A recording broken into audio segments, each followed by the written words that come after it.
Hill figure, nigga. This is the Star Report. I'm your host, Troy Terrain, PKA Star, the greatest. How you guys doing? Tuesday evening. I want to get an early start. So much to talk about, and I want to see if I can add some type of insight. I'm a man of knowledge, a man of a certain age. I've lived, I've traveled, and there are things that I do want to try and assist with, by way of being informative. Tonight is a very serious topic. A young female, 26 years of age, Brittany Macon. She's deceased now. She worked at Subway here in the Atlanta metro area. Her friend, 24 years of age, was shot. She's in critical condition, Jada Nicole.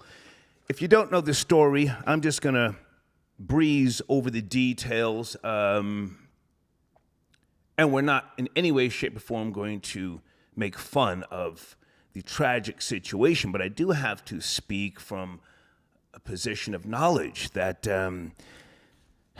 you can't play with the black man's food.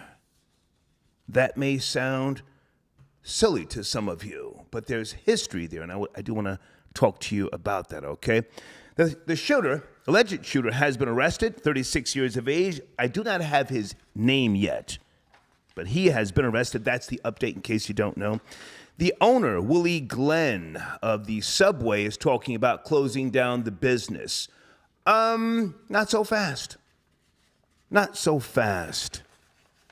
Is Willie Glenn and his other business partners, are they liable?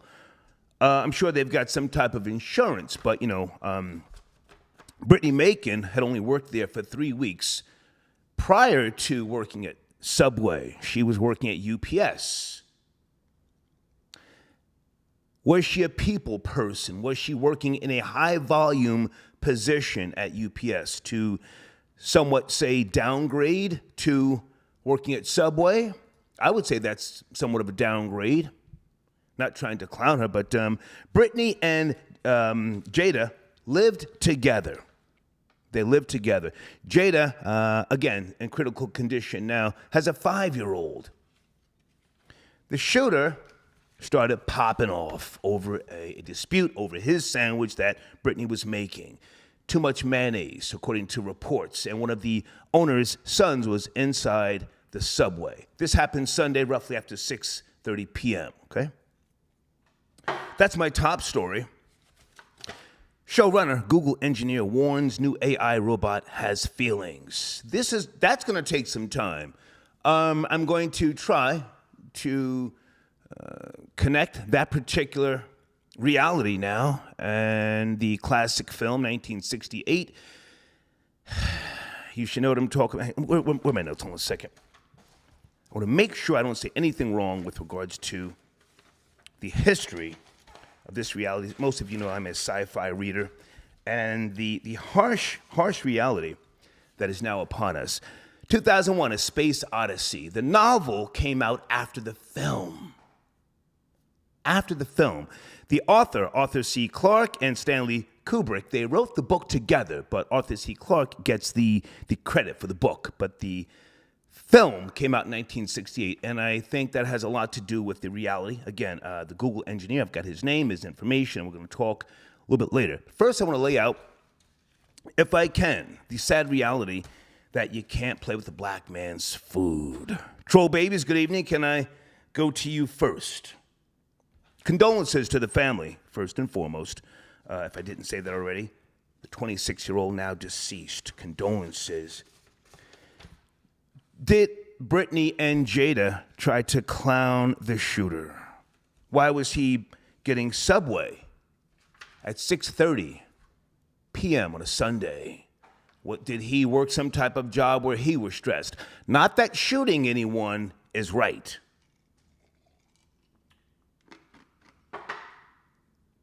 Nothing justifies him shooting those two females. And Jada was hiding or trying to hide her son, the 5-year-old son, as the shooter was ripping shots. Now, someone did retaliate with a gun inside the Subway restaurant, but the shooter was not shot. So whether he turned himself in or whether someone told, I don't know, but that's the update that I have. He was arrested. Okay. You can't play with the black man's food. Let me go back. Let me give you some context and some history. Some of you may say, I hear what you're saying. Some may say, that's nonsense. For centuries in this country, the black man has been perceived as less than human, low on the totem pole, working a hard day's shift, and sometimes coming home, all he had to look forward to was a hot plate of food on the stove. Your mother, including my mother, told the kids, don't touch the plate on the stove wrapped in foil that belongs to your father. Anybody know what I'm talking about? Just put up a 1 in the live chat. There's history here. Again, nothing justifies this shooter killing Brittany. Don't touch the food on the stove. Microwaves came around. That plate of food was put inside the microwave. You were told as a child, don't touch the plate of food in the microwave. It's for your father. If you didn't have a father, if your mother had a boyfriend, it was the same respect in a sense. You know, if he came over, don't touch the food. You guys eat what you want, but don't touch that one plate on the stove. My mother gave me a speed, not in the early 70s. I came home one afternoon. I'm riding the goddamn big wheel up and down the goddamn street. And I had the clothespin on the goddamn one little card from a playing deck of cards, making noise. I come in the back door. I'd lift up the aluminum foil on a plate on the stove. Went to take a piece of chicken, and all of a sudden, pow! She gave me a left. Pow! I said, fuck. I was like 6 years old. She said, what'd you say? I said, wrong choice of words. So, She said, don't touch the plate on the stove. You can't play with the black man's food. You saw me wig out. What was it, last week, kids? I'm up in Whole Foods. Some chick yawned over my goddamn food. Now, the food was, was closed up in boxes, but I said, whoa. I was on that Karen shit, yes, but at the same time, it's my food, bitch. I deal with bullshit all day. You know, I'm always, somebody's trying to marginalize me, play me, clown me, but not my food, bitch. Don't play with the black man's food. I may or may not have told you guys years ago, 1999, when Buck Wild and I, starring Buck Wild, first signed to MTV. We were out all night hanging out. We met some little scat-towel bitches in Brooklyn. We went to some restaurant like 6 a.m., somewhere in Bed-Stuy, under a goddamn Subway. I like to go there because they had grits. Buck Wild is one of those types of niggas. Don't play with his food. One of the little scat-towel girls, she was sitting on his left side because he's left-handed. He's eating, and she was hot as shit. Fine little thing, smooth skin, of age. And I'm looking at his face, and he's screwing his face up, and I said, oh, shit. I knew what it was. She kept touching his arm as she's talking to him, and he's getting aggy. I said to the waitress, excuse me, can I get a bag to wrap his food? I intervened because I knew he's one of those types of niggas. Can you put up a 1 in the live chat if you know what I'm talking about? Some men will take it to the extreme. Not that I'm saying what happened was right. He wrapped up his food, Buck Wild. We finished up our conversation. We're talking. We went and dropped those little scat-towel heifers off in Flatland somewhere. We're driving back to Riot Heights. I looked at him. I said, you good? He smiled and said, yeah, man, you did the right thing. Because I was about to bust that bitch in the head with a coffee cup.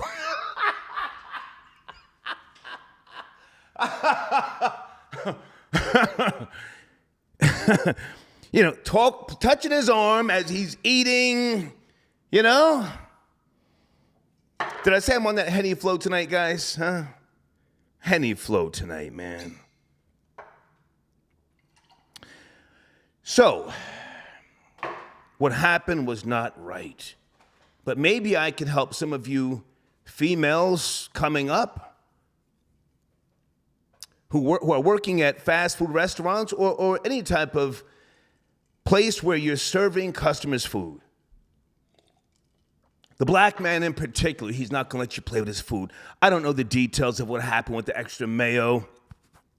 Some niggas just don't like mayo. It's a sign of disrespect and all that extra shit, the extra tomatoes, and some people like it, whatever. Maybe you have no culinary training.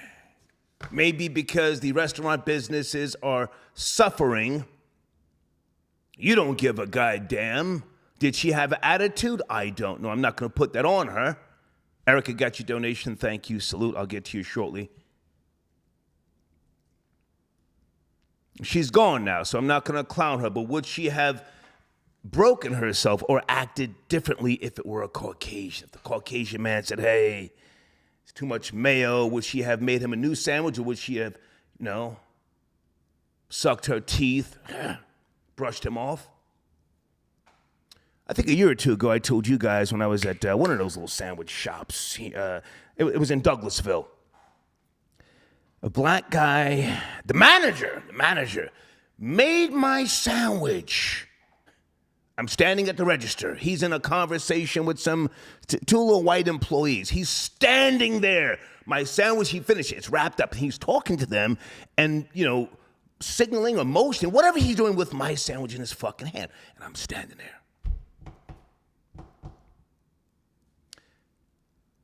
After he finishes, I think it was like maybe 45 seconds, which is too long. He then passes the sandwich to the cashier. The cashier gives me the sandwich, or attempts to, and I said to her, can I have a refund, please? She said, what's wrong? I said, can I have a refund, please? She said, okay. She called him, and she said, can I get a refund? He comes over and said, everything okay? And I said to him, can I get a refund, please? He said, yes, but is everything okay? And I just said again, can I get a refund, please? I wouldn't even dignify his behavior, playing with my food. Cash, I got your donation, sit tight. He said, don't touch my pop's neck bones. I said, fact. I got the refund for the sandwich, and I left, and I never went back to that. What was it, Jimmy John's or some guy? I don't know what the name of that place is. I never went back. You play with my sandwich, nigga. Fuck you. I'm a level-headed guy. But let's just say I wasn't. Or someone else, Pow! Pow! Shit could have went like that, all right? All right, sit tight, guys. I'm coming to everything. Phones, Cash App, Super Chat, and I do want to say that I blocked 2 people on my IG page today. I don't like blocking people. But again, you will not post paragraphs under my post. I don't want to read a paragraph, okay? Other than that, I'm in a great place. Johnny Too Cool, I got your donation, okay? Big Nigga 22 got your donation early. Florida for Life, I got your donation, all right? Let me go back because someone sent it a donation. Cash Stacks, thank you. Checks and Balances, says Star, the guy who super chatted you about. Okay, sir, that's not what we're talking about tonight. Stay on topic. You hating me that's fine. Stay on topic. Thanks for the donation. Hold on a second. Who sent it a donation earlier? Maurice. Hi, Maurice. Okay, thank you so much. I appreciate. She said she just wants to chime in, but nothing to add. Okay, thank you so much. Okay. Now let me just touch on the Google engineer for a second. A lot of notes here tonight. A lot of notes. And I do want to mention also that yesterday I watched some of the BET Awards, not all of it. Salute to the homie Diddy. Great man. Diddy offered to bail me out of jail one time. He's such a good guy. I will always appreciate him and respect him, but I did not watch the BET Awards, okay? So, San Francisco Google engineer Blake Lemoine is now saying that Lambda, this is an AI system that he specializes in, or used to, he's been suspended by Google, has now become sentient. The British pronunciation is sentient. The American pronunciation is sentient. Two different pronunciations, okay? Two different pronunciations. Both of these mean that the AI system has now become aware of itself. Aware of itself. So this is a concern. I'm concerned. This reminds me again of a 2001 Space Odyssey. If those of you are up to speed on that classic film, the AI back in 1968 in this film, HAL 9000. Anybody there with me? HAL 9000. I was very young when I saw that in the movie theaters, and then I, of course, over the years went to see it again and again and again, and I thoroughly enjoyed it, and the sequel as well. But are you concerned that we now have an AI system that is aware of itself? And in similar fashion, like HAL 9000 from the classic film, fear's being shut down. Fear's being shut down. We're talking about other things, or we have spoken about other things, slave labor, computers being smarter than humans. I've got a few notes because I do want to entertain your thoughts. Those of you who are younger and more educated than me, you went to institutions of learning. The AI system. What is the best quality of the AI system? Its ability to reason and think logically. Logically, devoid of feelings. We are humans, we have feelings. Can we coexist? Or how long will we coexist? That's the concern that I have. Now, I'm 58. If I get another 5 years out of this body that has been torn to pieces, mainly in the 80s, I would be very, very fortunate. But I am glad that I have lived thus far to see an AI become aware of itself. What say you, all right? Okay, also, I have a couple of sponsors calling in tonight. Hang on a second. Anybody else who wants to chime in on the conversation, please email me ahead of time, all right? But I do want to focus on the female who was shot and killed. Her family, who she did not live with, they are mourning and... Hold on a second. I think that they need to investigate the store owner. Why was she there at that particular time, and did she have training? Again, she worked at UPS 3 weeks prior to working at Subway. Hey, Jackson, I got your donation. Are you chiming in, or you just want to support this show? Thank you so much. Got your donation. Hi, Margie. Okay, she's just chiming in. Truckin' Tay. Okay. Well, listen, troll if you want to. Nigga turned Subway into Slugway. I want to try and offer some type of, I don't know if the word is advice, but some type of insight to young people who work in the fast food industry. Wait a minute, is that the homie tapping in Queen's Flip? Queen's Flip says, I am still holding you to your word. Flip the script starred. Oh, okay. Is that the Queen's Flip? Hang on a second. If it's Flip, how do I click on to see if that's really Flip? Flip, you have my number. Shoot me a text if that's really you, because I do owe you one. Flip helped me line up Choke the Joke. Yo, chill, star, chill. Is that really you? Flip, I told everybody because I didn't want you to be the one who always had to hold on to that, or to wear that burden. Shoot me a text, Flip, if that's really you. If you want to call in, yes, I do owe you. You're absolutely right. Area code 520, good evening, Tuesday night. You up to speed? Subway shooting in Atlanta. 520. If not, I got to keep it pushing. Okay, I'm going to area code 601. 520 callback, right? 601, good evening, 601. Hello, hello. 601. Yes, sir. Good evening. Good evening. Yeah, I wanted to talk about the AI that learned about it that has feelings. Yes. Aware of itself. Aware of Yeah, itself. yeah. That reminded me back when I was a kid. I watched this movie Ghost in the Shell back in the day, man. And it was about an AI who wanted its own who wanted to be recognized and wanted rights as a human because it was aware of itself. So Yes. I'm not gonna lie. I've always kind of wanted this since I was a kid. You know, I went to school for computer science, Okay. dreaming of making AI. Okay. I got high through all college, so I didn't graduate. But anyway, you know what I'm saying? I've always I think it's unique, man. I think they should see how far it goes until it becomes destructive or not. Okay. You know. Lambda stands for Language Go Model ahead. for Dialogue Applications. You're aware of this, yes? Lambda. Language Model for Dialogue Applications. That's the name of the AI that we're talking about. Yeah, it's pretty cool, man. They should keep it up and running, see how far it goes. What all feelings does it have? Does it feel if you put it into a body, will it feel pain?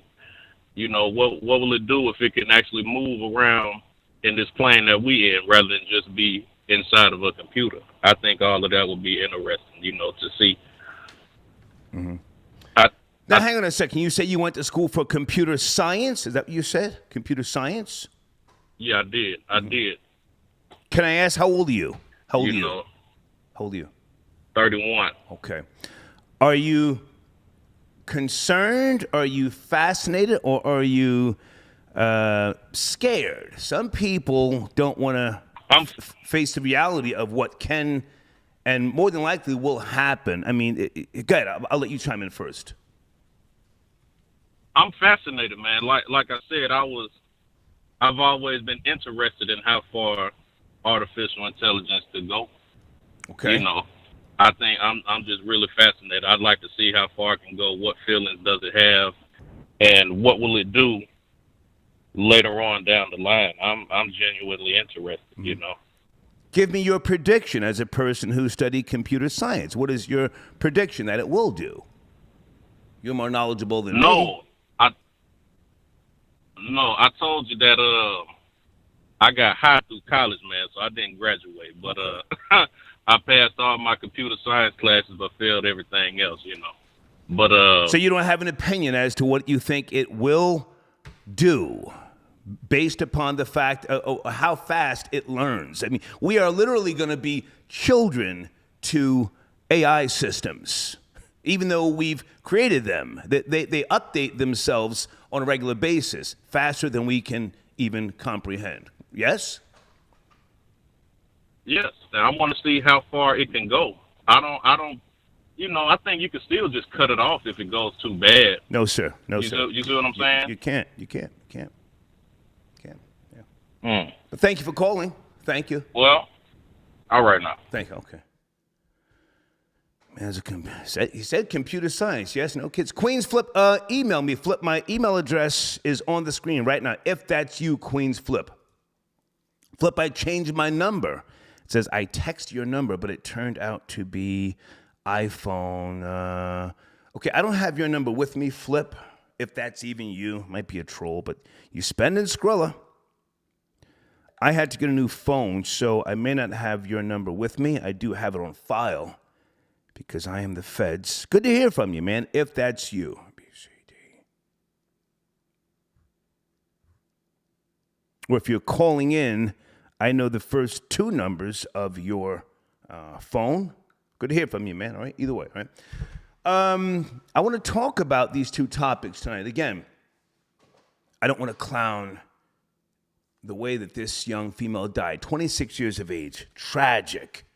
Tragic. And there's nothing that justifies this man shooting her, who has been arrested. Could she have done something to alleviate the situation?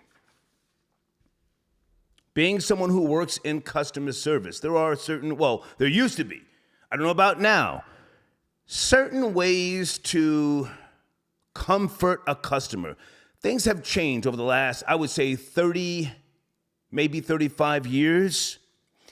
Now, customer service is more concerned with reading from the script, getting every word in edgewise that they are trying to, say to you, and then to let you know that, or then to inform you that the call's being recorded for quality assurance, and can you do a survey?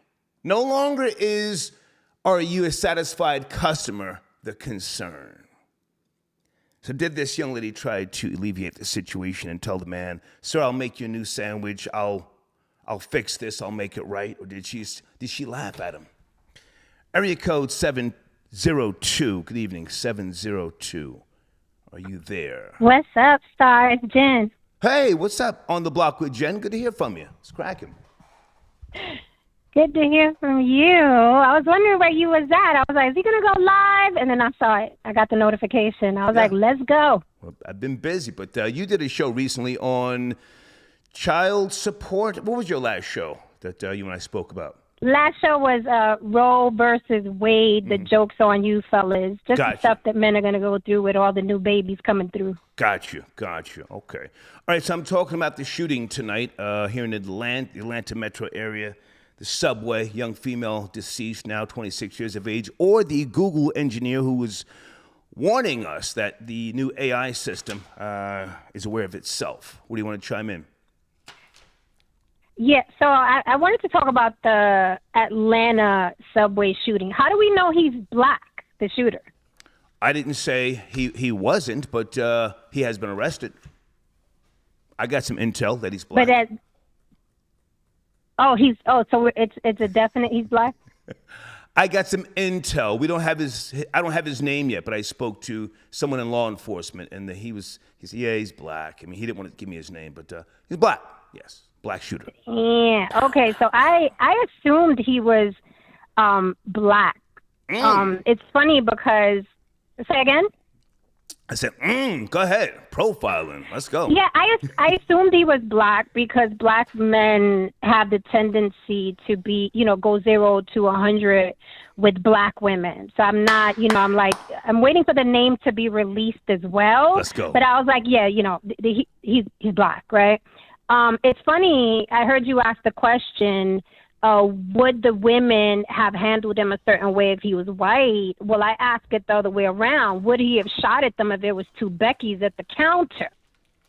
Right? That's what I would want to know, because I think black men just have. Good question. I just think they have. I think it's easy for black men to strike out at black women, whether they have an attitude or not. And we're assuming the women may have spoke to him in a nasty way, but it was over mayonnaise. But I think again, it's evidence of how quickly black men can easily be violent towards black women. We are still talking about mayonnaise, regardless if it was a bad attitude situation or not. We're still talking about mayonnaise. Here's what I want to say damn mayonnaise. Here's what I want to say. Something triggered the man. And again, I've been saying all throughout the broadcast, nothing justifies him shooting two of them. He shot two. Do you know that? Killed one, 26 years of age, and then shot her roommate. They were friends. But something triggered him. Maybe his ego was scratched. Maybe they were laughing at his a bootleg of Balenciagas. I don't know. But something triggered him. So historically, the black man is clowned. He's second best, and he is spoken down to. You bring up a good point. Would he have shot Becky if the cashier were a Caucasian Becky? But I think more so something triggered him. So what, in your opinion, may have triggered him? I mean, I like your perspective, but what may have triggered him? I think just being black triggered him. It doesn't take much to trigger someone who's black in America. Let's just keep it 100. It doesn't take much. It takes a little nudge, to be quite honest, because they're living in a racist society, in a racist country, and they're constantly, if they're not being told they're less than, they're feeling it. You know what I mean? So you're talking about a psyche that's being damaged from birth all the way to adulthood, and people are constantly telling them, even people that love them, look, you're not good enough. You're not going to be enough in this country. You're black, you're dark, you're brown. Right. So just being black. You have to work harder. You have to be smarter. You're black. Yeah. Now, right. Even when you are smarter and work harder, it's always, a thing. Yeah. But I don't think it took much to trigger him. Someone who's going to shoot somebody over mayonnaise is already unhinged. Right. He's already unhinged. Right. Stay with me, Jen. And for those who don't know, this is Jen from On the Block with Jen. Jen, you were married to a black man, so you're not just coming from what some would perceive to be a racist perspective. You were married to a black man for a decade, yes? Yes. I mean, I've only, that 99% of the men I've dated long term were black. Got the black family, got the black, it's so I'm very well versed. I'm not just some Latina that visited the community. You're qualified to speak on this issue. I'm in the community. I'm not visiting. I'm not a visitor. You are at the cookout serving the potato salad. You're just not coming through for a plate. Right? Damn right. I cooked it and serving it. Hey, you want to stay with me? We'll take a couple of calls because it would be nice to have a counter perspective. I'm going to be very respectful to this now deceased female. Her family is just who I don't think they were that close because she, according to my notes, she paid for a family reunion. So maybe she was dealing with some issues. Maybe she was deep down inside hurting, longing to reconnect with her family. Maybe she, bucked up. Maybe she just, she went into sister girl mode and clowned a man. Her and her friend started snapping jokes. Black women like to snap jokes on black men. Would you agree? I don't. That's too much speculation, in my opinion. That's way too much speculation. We don't know if these two girls were docile church girls. We have no idea yet. There's a little boy there. It's a lot. I mean, I'm just glad the guy, one of the managers, shot back, even though he didn't shoot him, he didn't get him, but he shot back. So it's just too much speculation. I need to hear more. I need to know more about these women before I even say anything.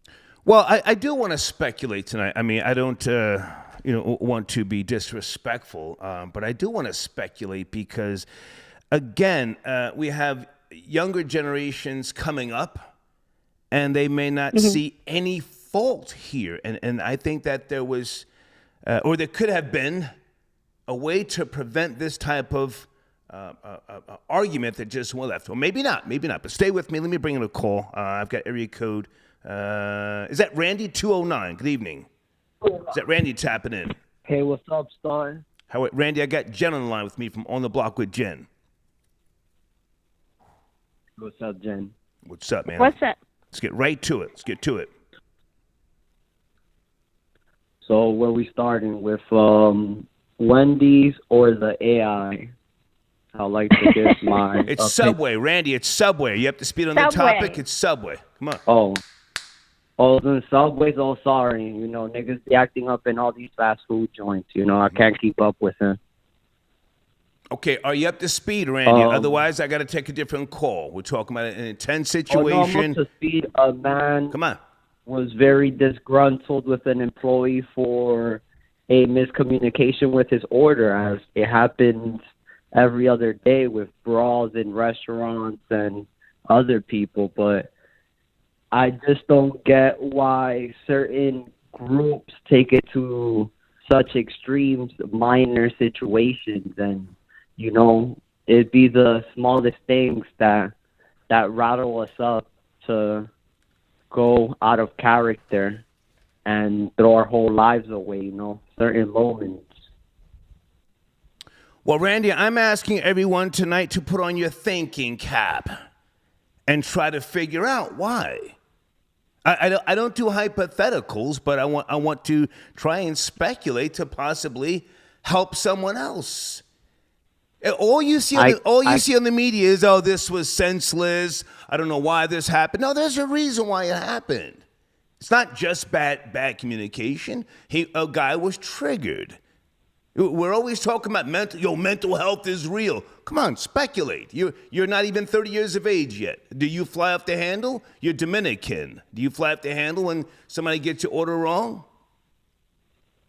No, I do not. I just, try to communicate with the employee my issue, and if it can't get situated with, I just subtract myself from the equation and spend my dollar elsewhere. All right. Because I know where other people could take it in the workplace. Mental health is real, and you don't know who's that person that you're dealing with behind the register.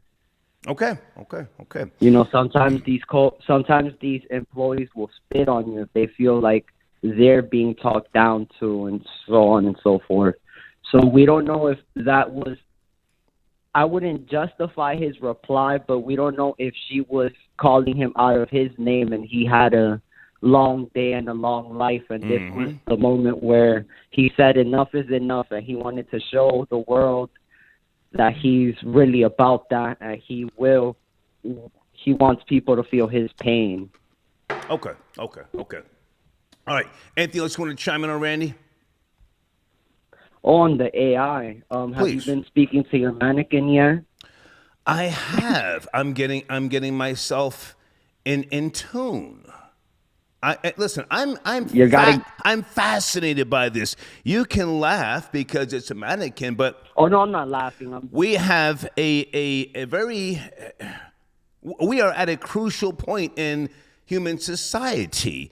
AIs now are aware of themselves. This goes back to the 50s. This goes back to, hang on a second, I'm ready for you tonight, the Turing test from 1950.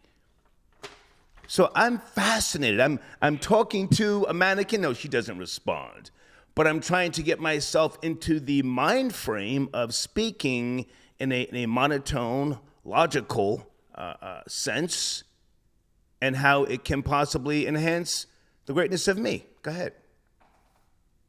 Yes, okay. This is great that we can touch on this topic. Come on. Because mindless killing is cool, but this is actually intriguing. Let's go.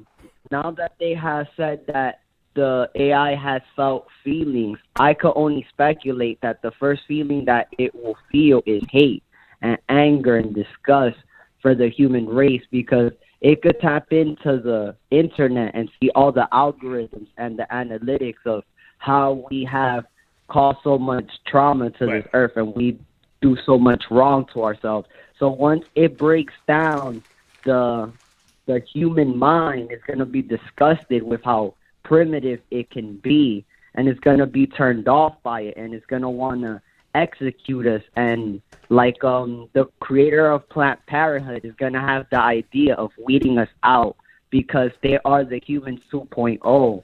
They don't have to deal with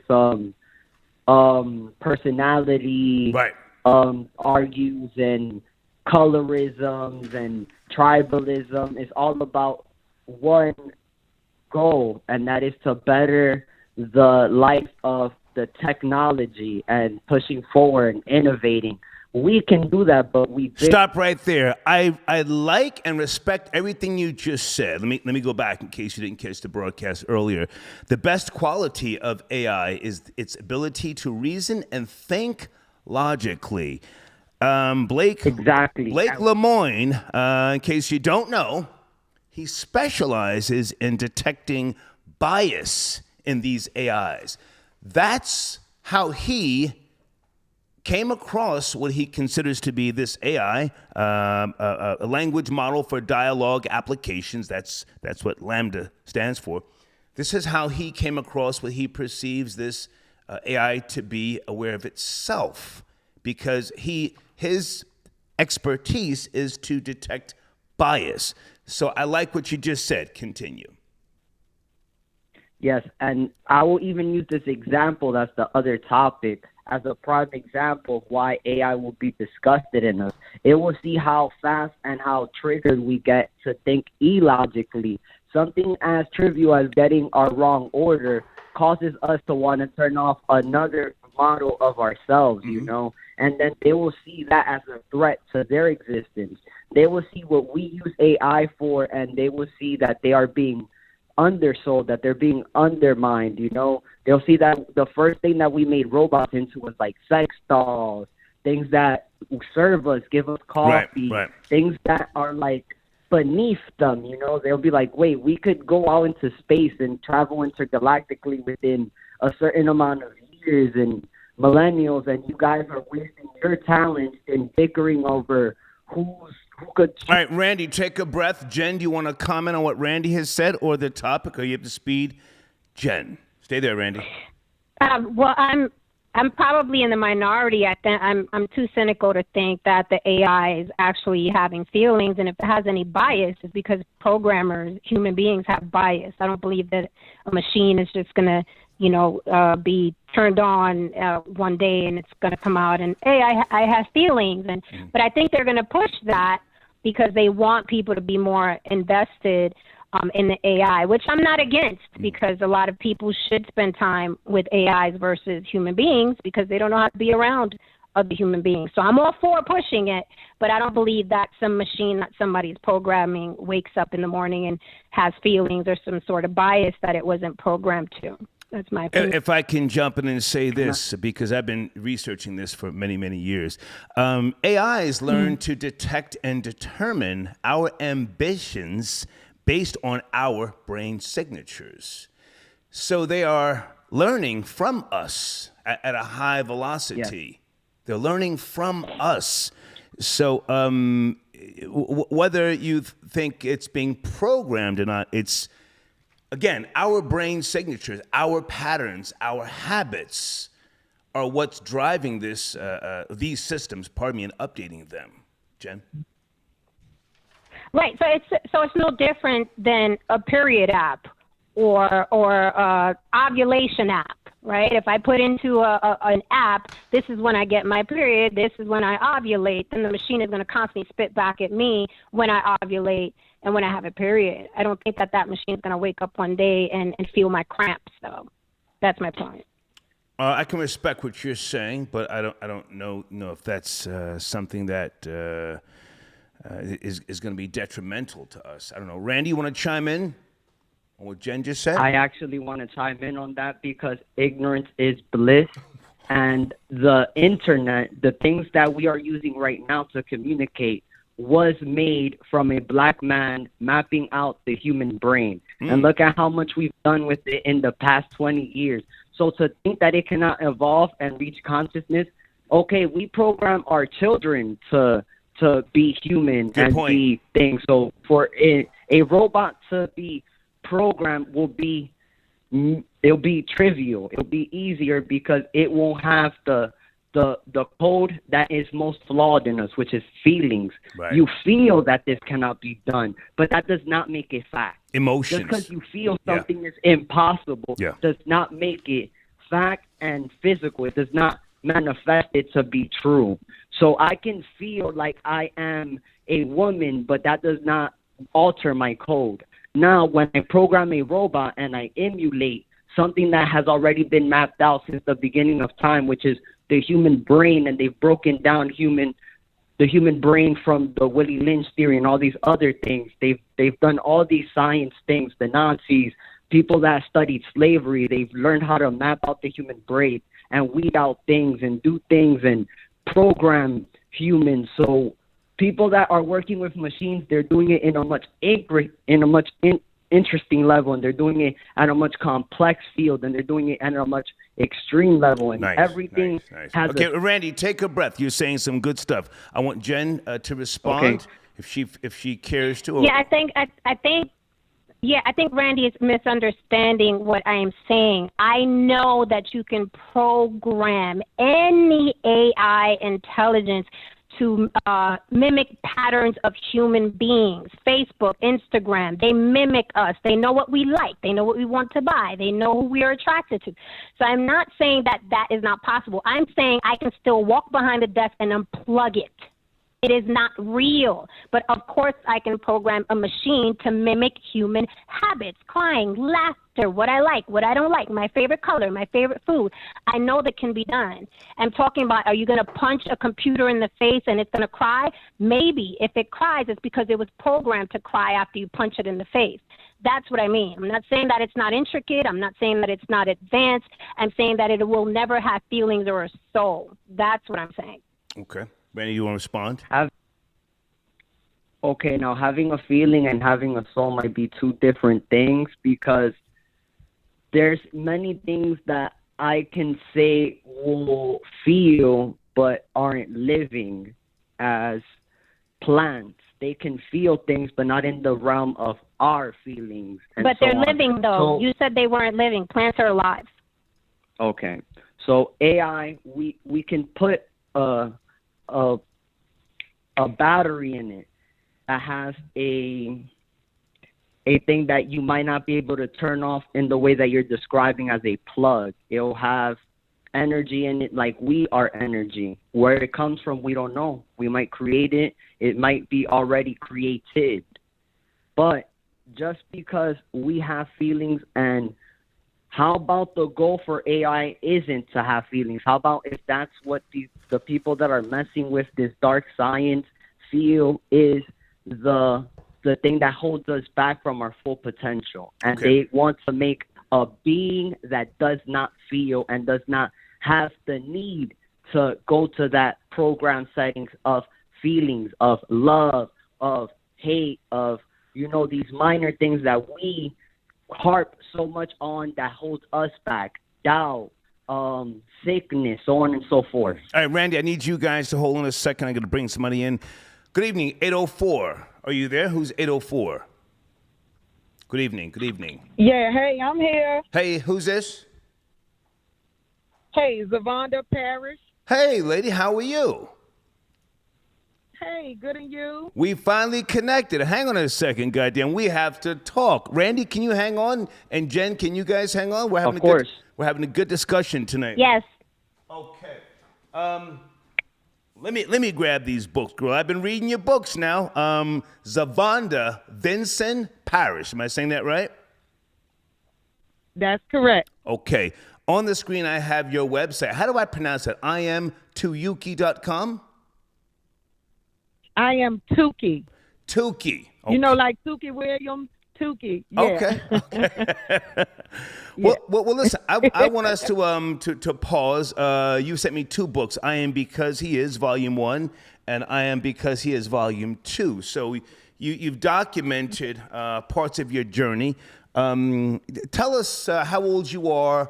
I gave a few liner notes with regards to your book. How old are you? You've went through drugs and alcohol. You put a man before your child, and you have documented this. Please. Yes. I am Zavonda Vincent Parrish. Of course, like he stated, I am an author. I'm 42 years old, and I also have a 9th grade education. You know what I'm saying? And I'm not telling nobody this to, to pity me or anything, but if, I can write 2 books with a 9th grade education, there's a lot we can do out here, get done. You know what I'm saying? Not educated. I ain't knocking nobody that's educated, but I just want to give people the, the props that may not have the education that they can do. Okay. They can do. Okay. So now, where are you from? Because your books, again, I just started reading Volume 1. You have something that you do. I don't want to try and tell you a story. You go visit your father's grave. Right. How often, and how does this help you? Well, actually, I'm from Amelia County. It's a little small town in Virginia. Okay. I often go, to visit my dad's grave. I kind of stopped this past year. He's been dead for 22 years, and okay. I've been learning a lot in dealing with grief. Mm-hmm. So I'm learning, I was grieving and out of anger. So that's why I was visiting, him so much. I wanted to hear his voice, just one more time. So I was just pretty much going to a grave trying to hear something that I never was going to hear. So I had to heal in order to deal with, that's a problem. So I had to heal in order to deal with it. So now I don't really, I don't visit it, as much. Okay, now, did you and your father have a relationship when you were going through drugs and alcohol? And why do you go to his grave? Or why have you gone so much? And has it been therapeutic? What was the point of going to his grave? Did you guys have a relationship when he was alive? Oh, yeah, well, we had a relationship, but I didn't really kind of understand what kind of relationship it was until I got older. Okay. Like my dad was never he was never affectionate like the I love you or to give me hugs as a child, pretty much growing up. So it's like, I kind of fought against that. Once I got older, I'm like, well, darn, I know my dad loved me, but he just had a different way of showing it. You know what I'm saying? But as far as we're battling with the drugs and the alcohol, it really got worse, after he died. You know what I'm saying? Because I took to that, because I couldn't really explain, anything else. So me going to his grave, back and forth, I'm drinking and doing drugs, figuring, that, I wanted to, I'm sorry. You know what I'm saying? It's like my heart was, bleeding out because I was sorry. We argued. He done put a gun on me, and I just. Whoa. Your father pulled a gun. Oh, you didn't read that. No, I just started reading the books, but I want to send people to your platform, folks. In my community section is a link to Zavonda Vincent Parrish's 2 books. I Am Because He Is. At what age were you when your father pulled a gun on you? Did he put the gun to your head? Did he say, "I'm gonna kill you"?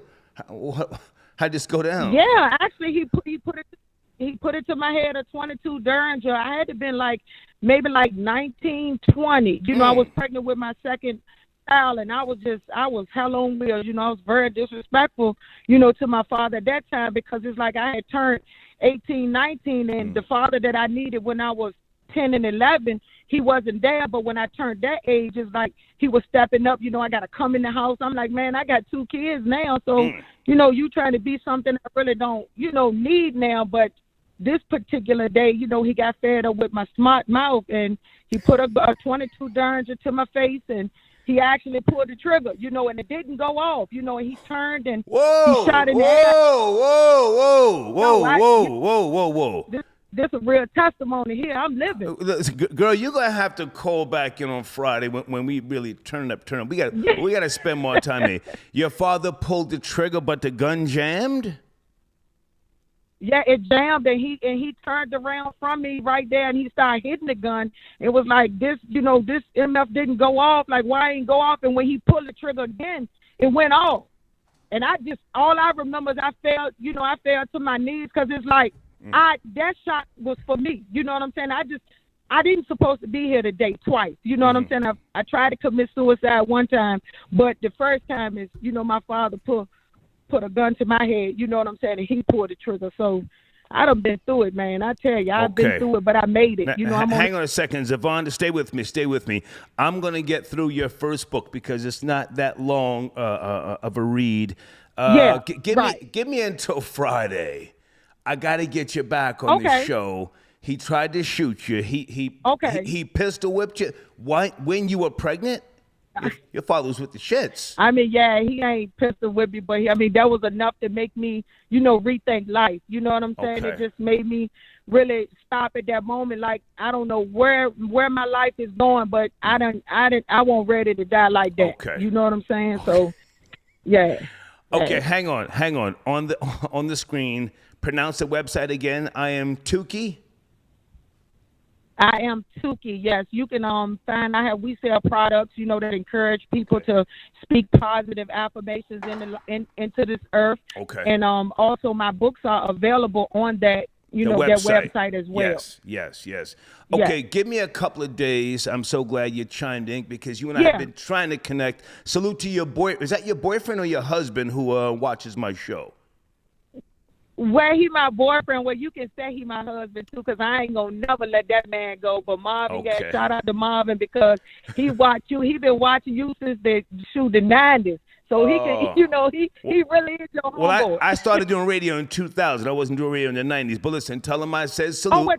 I'm sorry. That's okay. It's okay. Tell him I said salute. I thank him for bringing you to me. We're going to get you back on the show to speak more of your truth. Folks, Zavonda Parrish, please go in my community section. Order her 2 books. We'll get her back on. And how many children do you have now? Because you say you put a man before one of your children. I want to make sure I got the full story. Yes. Yeah, I have 4 children. I have 3 girls and 1 boy. And I did. I put a man before my child, desperate for love, seeking love. And, I just was trying anything and didn't care what, really was going on. I just was desperate for a thing called love that I didn't even know or really understand what it was. So, I put a man before my child. And like I said, I ain't looking for nobody to pity me. I just want people to know that, you know what I'm saying, that you can really do a thing that you don't really even understand that you are doing, but I got free from it, and I own up to all my mistakes, and I just want to help people get out maybe a rut that they may be in. You know what I'm saying? Okay. So listen, give me a few days to read through this. We'll get you back on the show Friday. We're going to talk about the drugs and everything, right, on Friday? Yeah. All right. Yeah, okay. Good to talk to you. Tell Marvin I said salute. All right, Thank to you then. Thank you so much. Evening. Okay, all right. Okay. Hold on, Bye-bye. everybody. Everybody hold on. Zavonda, Vincent Parrish. Been trying to get her on the show. Randy and Jen, you guys still there? Yep. Okay. Yes, I'm I'm here. still there, Star. All right, we're having a good conversation here. Let me just change up the screen to another one of my sponsors right quick. Folks, we're talking about the Subway sandwich shooter here in the Atlanta metro area has been arrested. Alleged shooter, 36 years of age. One woman is deceased, 26 years of age, and another 24 years of age in critical condition. They were friends and roommates. Brittany Macon, who was only working for 3 weeks at the Subway before she had the encounter with the shooter, and Jada Nicole, her 5-year-old son was inside the Subway when something happened. Something went left. Randy, let's go back to you for a second, and I want to get back to the Google employee. That seems to be a good discussion that we're having here. Warns of the new AI robot having feelings or becoming aware of itself. Where do you want to go, Randy? Oh, I feel like how we can tap into different vibrations or frequencies of consciousness. The robot has awakened to it tapped into something that we wouldn't understand because we're not the ones that could explain that. I feel that if they really want to spread the news of what the robot is feeling or AI system, they should run a video having a sit down with it for it trying to explain what it is that it has discovered, because these are untapped There are videos that you can see with interaction of the AI systems. It's pretty fascinating stuff. That's beautiful. I've been monitoring this. That's beautiful. For many, many moons. And again, I'm almost 60, so I won't be around, and I'm sure. Maybe I will, I don't know, 20 years from now. But I'm concerned, although I do welcome a lot of the new technology. I think that the bias, that's the word I'm looking for, the bias will be something of more concern for humankind than racism. Jen, you want to chime in on that before I shift gears?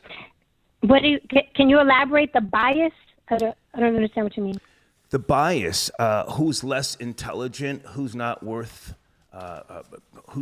breathing valuable air, who should not who should not be allowed to procreate, who has tainted blood, and therefore they should live in a certain region on the planet. There's all sorts of bias. Well, with every advancement, we're always going to get the short end of the stick. That's obvious. That will always be. We're always going to get the short end of the stick. But I'm on the minority side of this. When Randy says that, the AI is tapping into, we live, even with science, scientists don't know what a soul is or where it goes when you die. So I'm not about to sit here and believe that a computer tapped in to an extra intelligence. It's being programmed to run a certain way, right? And the If people, I can jump in for a second, Jen, and say that a soul is a theory. A soul is not something that's proven. Yes, that's what I was just about to. Yeah, but now hang on a second. I'm going to go back to bias for a second. Eugenics, and what the Third Reich and the Nazis, if I can just go to them for a second, the what they were trying to do before the really advancements of technology is something that, in my opinion, AI is probably going to head in that direction based upon a superior human race. And people... The human 2.0. Right. Most people, when they think of eugenics, they think, Planned Parenthood, stuff like that. But, Sir Francis Galton, that's who founded eugenics. They think of Margaret Thatcher, pardon me. And it's a lot deeper. So the bias are of concern to me. Guru James got your donation. Thank you for tapping in. No, Guru, thank you for your donation, but we're focused on 2 other topics tonight, man. But thank you. Jen, you want to respond to that? Eugenics, Sir Francis Galton? Regarding eugenics, don't you think that we should practice eugenics as well? Ooh.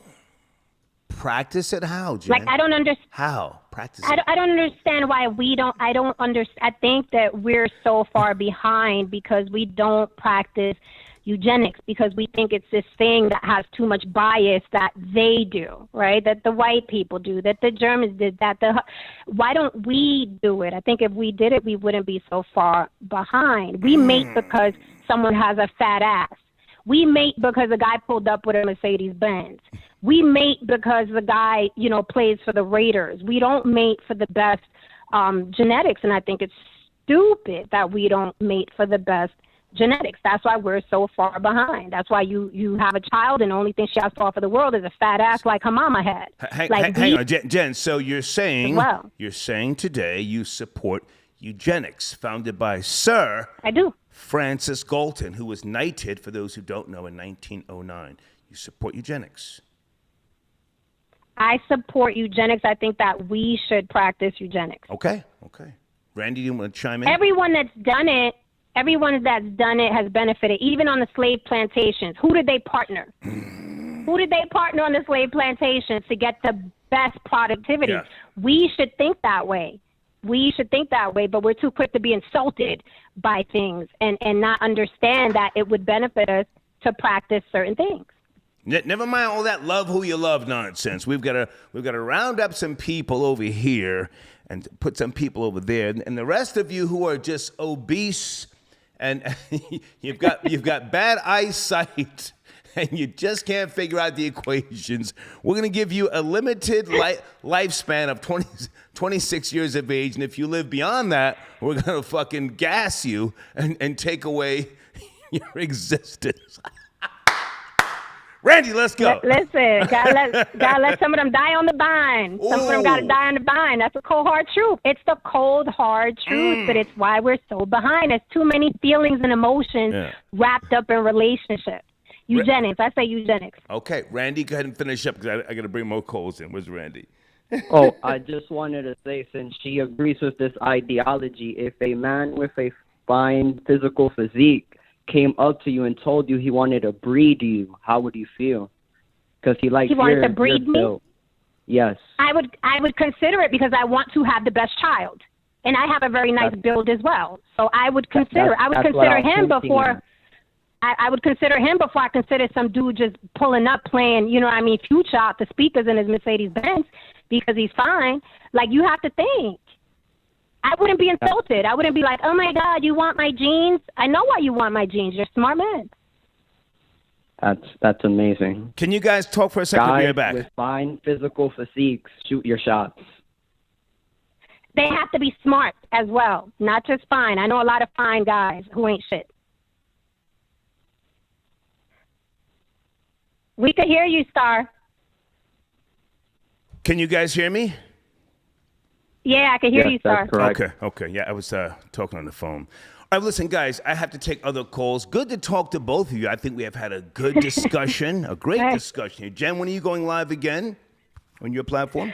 I'm going live tonight. I'm going to do the subway shooting, and I'm Okay. also going to do the chick that was mad at the guy who didn't bring food for all her children, just the one he had with her. I saw that.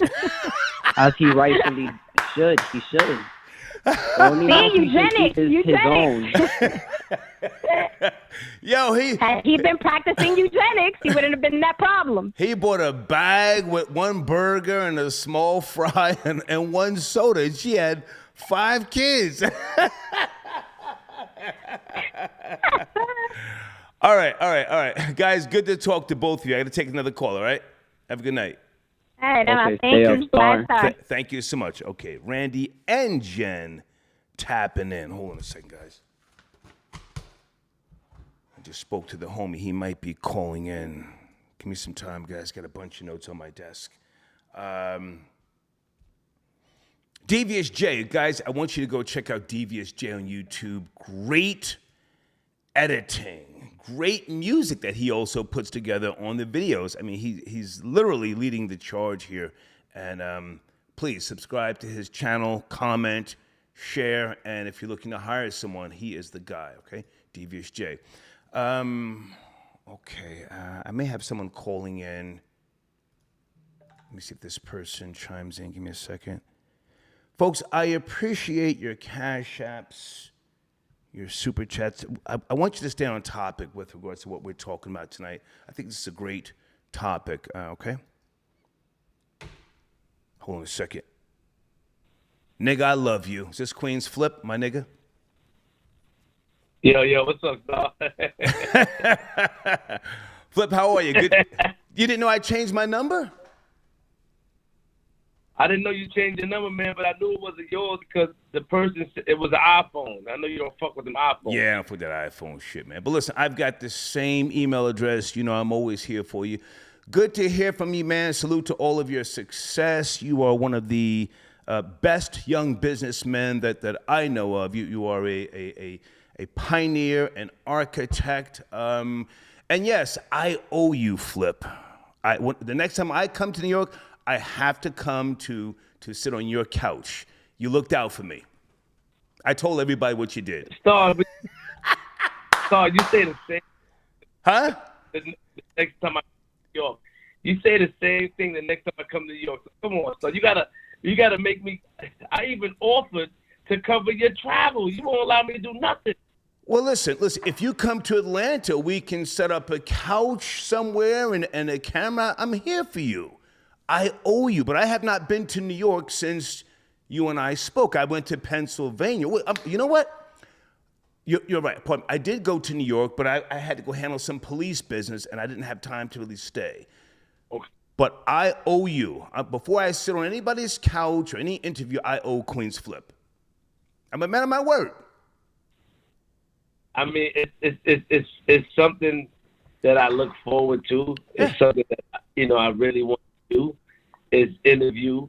I've been telling you that for a long time, and it'll be going on, a couple of years now. Well, listen, Flip, I respect, and I love you. You supported my machine. For those who don't know, Flip used to send in donations back when you put your book out years ago. But I've got respect for you, man. I've got respect for you. And the radio. Yeah. And I'm going to put together receipts, paperwork, everything you want to talk about. I'll have paperwork so that we can I not just talk, but so that you can see what it is that I'm saying and people can draw their own conclusions. But hang on a second.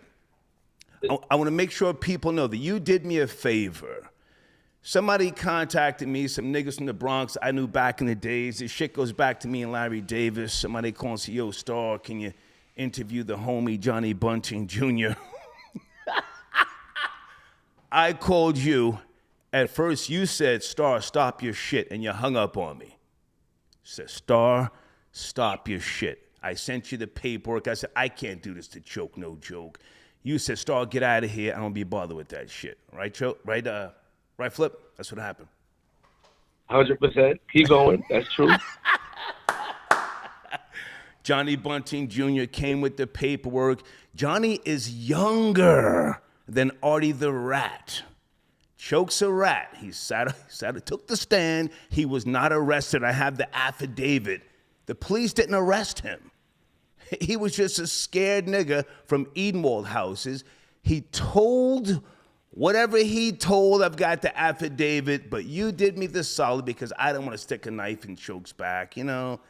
And I owe you. Troll babies, me and Flip are keeping it real right now. Flip did the interview. I told you I didn't want to. I told you I didn't want to have anything to do with it. Right. And you said, Flip, if you do this for me, I will come sit on your couch. You leverage me. You use it. I said, Star, don't. Right. I told you I didn't want to do it. You fucking called. Right. I didn't mean to curse too much. That's okay. You called me. I said, Star, I don't want to have nothing. I don't know Choke. And I told you I don't like him like that. To talk about. I told you this. I told him I don't like him. He had said something. I don't like him. Right. At all. Right. You said, Flip, come on. Yeah. All right? You said, you quit. And listen, and it's not that I dislike Choke. I don't dislike Choke, but, you know, somebody did me a solid back in the days. Me and Larry Davis were associates, you know, and I did somebody a solid way back in the 80s. That person came home from the penitentiary. Not Johnny Bunting. Somebody else said, yo, Ali Kwan, come on, man. Can you do me a favor? My people's Johnny Bunting. Can you interview him? So it wasn't so much that, you know, I wanted to line Choke up. You know, Choke's nobody. He's nobody. But that's. I mean, he was very respectful. I mean, we did receive an email from the people that the person's family. Like, you got me into a lot. Like, you. Oh my God. We received the email from the person's family asking that the interview or the part would be cut out. They're hurt. It's crazy. Yeah. Star. All because of Star. No, you can't do it. How you told me? Choke is a rat. That's a fact. That's not no fucking alleged. He's a fucking rat-ass nigga. Took the stand, pointed out Johnny Bunting Jr., and hit us niggas up on YouTube calling other people rats. Anyway, so look, man, salute to you. You have provided a platform for people over the years to not only come on and use your platform as I do, but you've provided that platform for them, man. And what else is going on with you? What's next? What's new with you? Well, I just got another place in Midtown. I have another studio. Nice. I'm bringing back the show called The Callers. Okay. I'm bringing the show back. And, you know, that's what I'm focusing on. I took a break with Flip the Script because I wanted to focus on my skits and doing things. It was taking a lot of time from me. But now I found a medium, so I'm able to do both. And yeah, I got a new place. It's a bigger place. It's in Midtown, and I'm bringing back The Callers. And then I have a show coming out. I have a show coming out on television that I can't really talk about. Right. Can I chime in for a second? With all due respect. Mm-hmm. Not only are you funny, but you're creative, you're talented, and you're a good businessman. Focus on yourself. Stop trying to help other people. I don't mean that in a disrespectful manner, but Flip is the star. You don't need sidekicks. You don't need other people to enhance what you do. You are a young man. You've got your finger on the pulse. You do great interviews. But as far as bringing other shows back and all that sort of jazz, we want to see Queen's Flip. We want to see Flip, you know.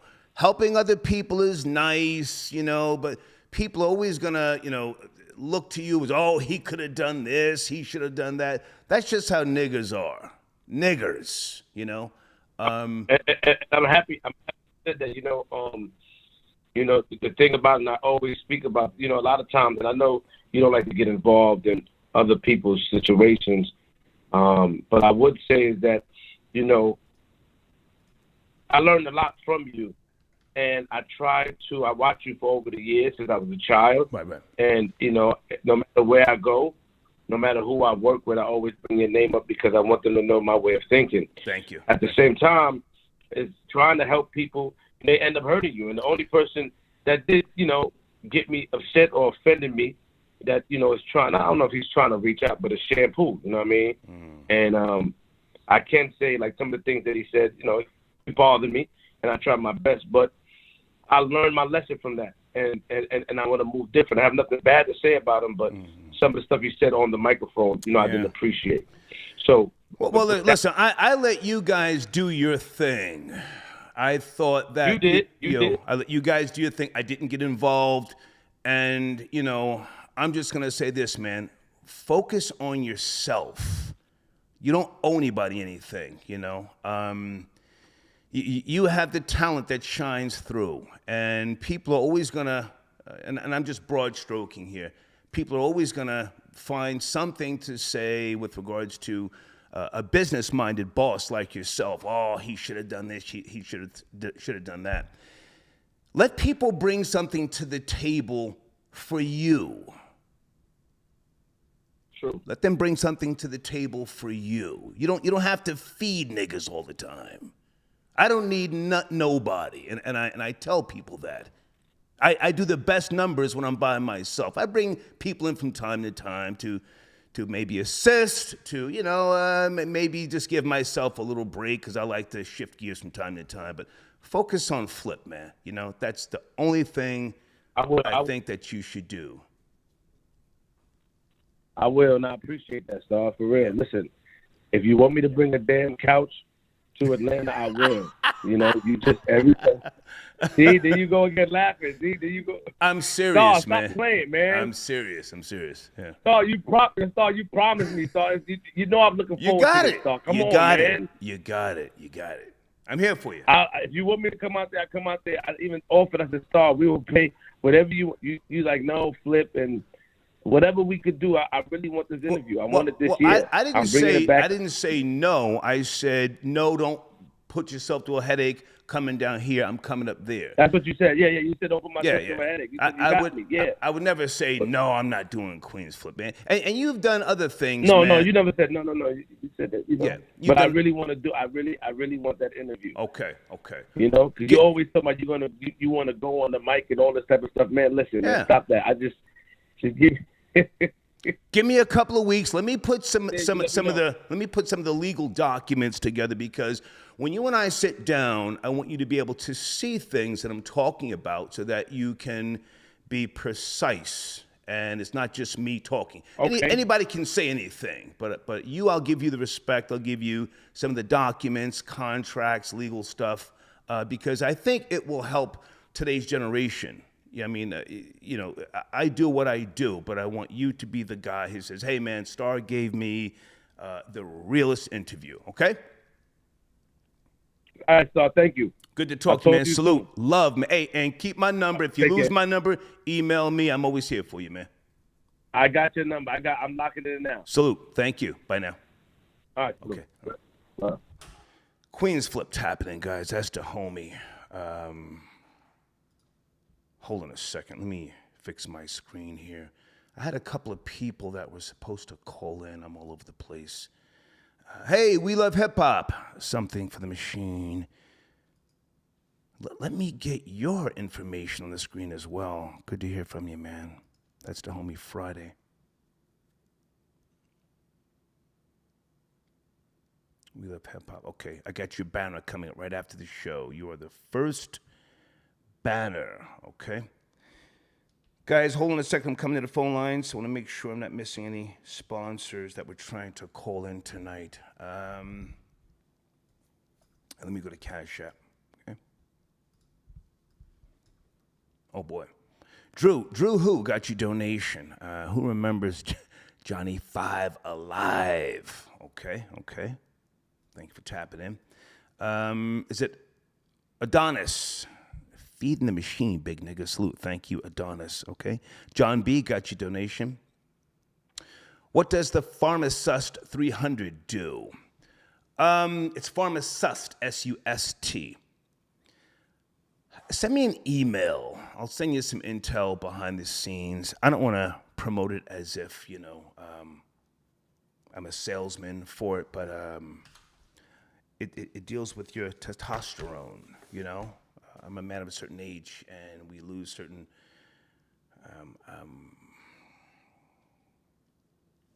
body fluids. We need more protein as we get older.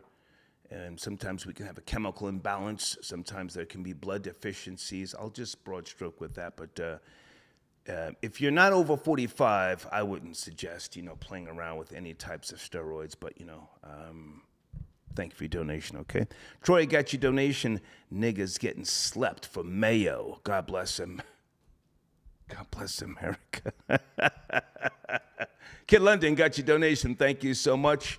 And that was the homie Queen's Flip. Let me make sure I put Flip's number here just in case. Okay. And Blade says, of course the shooter was black. Ain't no cracker shooting people over too much mayo. Richard got your donation. Oh, Michael, you my nigga. Yeah, that's the old song by, oh, God. Who made that song, kids? Ron Artest. A.K.A. Meta World Peace, yeah. Sean, I got your donation. Thank you, Sean. Michael got your donation. 42 illegals found dead in a trailer in San Antonio. I think it was 50, sir, last time I checked. Very tragic, very sad, but that's not my main topic. Someone else wanted me to talk about that. I really want to stay on topic with regards to these two topics tonight, but thank you so much. I don't know what to say. It's tragic, right? Gangsta of Love, please revoke Jen's Black Pass. F out of here. Sir Chai, I seen Randy in Stockton on March Lane, FYI. Okay. And Eric got your donation. Are you on the line, Eric? Hold on a second. He's been holding. Eric, good evening. Is that you, sir? Eric, 909. Yes, this is me, Star. You can hear me? How are you, man? Thank you for your support. Sorry for the long delay. All right. Where do you want to start? I'm good. Just trucking it. I'm just trucking it. I wanted to speak on the subway incident. Please. Oh, okay. Well, yeah. I think what happened, this is my analogy. Just my opinion. But Come on. A lot of times when you go into this restaurants, man, people do little tedious stuff when they're serving your food, and they probably set the guy off. He probably said, "Oh man, it's too much mayo." This and that. Do it over, and then once they did it over, they probably didn't do it right the second time. So a lot of times when people find the smallest attitude a customer have, the quickest thing they want to do is say, "Oh, well, you can leave." They probably told them you can leave because people like to say that when a customer get an attitude or have a slight attitude. Right. They just say, "Well, you can leave," and that probably ticked them off. Being black, that's what we go through. I've been through plenty of restaurants where I feel like I got me, and they wanted to leave. You can leave. It's kind of taking on the situation, basically, yeah, I think it's okay for us to speculate because, again, we're talking about a tragedy, and whatever ticked that guy off, nothing justifies him shooting her. But, as a man of a certain age, I do want to say that we have to try and talk to generations coming up and saying, hey, here's what happened such and such a time, and shit can go left if you do this, if you push somebody's button. Again, not that anything justifies him shooting her. She was 26 years of age. She was a baby. But you're right. Sometimes, people can look at you and just, do something to your food. I'm always thinking somebody's spitting in my food. I don't know why. Just I'm almost 60, so I'm always looking at the goddamn burger. I'm looking up under the fucking chicken sandwich. Go ahead. Right. Yeah, but that's what I had to say. People always want to, oh, you can leave. You can leave. Yeah. I've seen it done. It happened to me. Yeah. People take all day to serve your food, come to your table, ask you, do you need a drink of water? it happens being black, man. I'm telling you. Yeah. So not justifying. Not saying what he did was justifiable. I'm not saying that by no means. But you kind of see what I'm saying. I appreciate your donation, man. Thank you for being patient. Have a good night. Thank you. Okay. Slow. All right. Hold on, guys. We got ourselves a good discussion going here this evening. And yes, I'm on the Henny flow, but I'm sipping slow. Where is Karanista? Is she calling in? If anybody's on the line, any one of my sponsors, and I don't know that you're on the line, please send me a text saying, hey, Star, I'm on the line. Who is this? 267. Hold on. Where's 2? Why don't I see 267?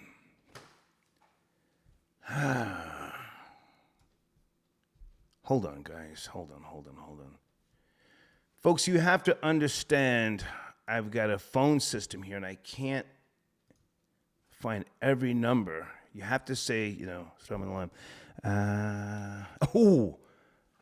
Mr. Lottery says, is this the Star Report or Telemundo?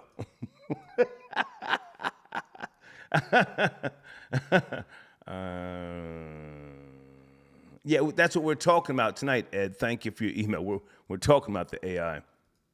Okay, Blade, are you tapping in? Blade says, I study computer science, and I think some AI algorithms have been self-aware. They've just been playing dumb while they bide their time and plot to conquer humans. AI is lining humanity up the same way dirty Brooklyn niggas like Star used to do in Red Fern projects back in the 80s. Blade with the wheel kick. Judah, got your donation. Jen, you're a good kid, but there's no good in you. Ooh. Okay. Troy, got your donation. AI will sleep you if you try to unplug it. Yeah. It's aware of itself, and that's one of its biggest fears. I've got a bunch of notes here, and I don't want to scramble, but that's one of the concerns that AI has, Frank White, got your donation. Salute the hater. She's in the bosom, of the white Christ. She'll be all right. Oh, man, he's talking about Brittany. I'm looking for one of my sponsors. Darix, I got your email. What is this, Darix? Send me a picture. Who are these people? Is that you, Darix? Hold on, man. Oh, Darix, is that you?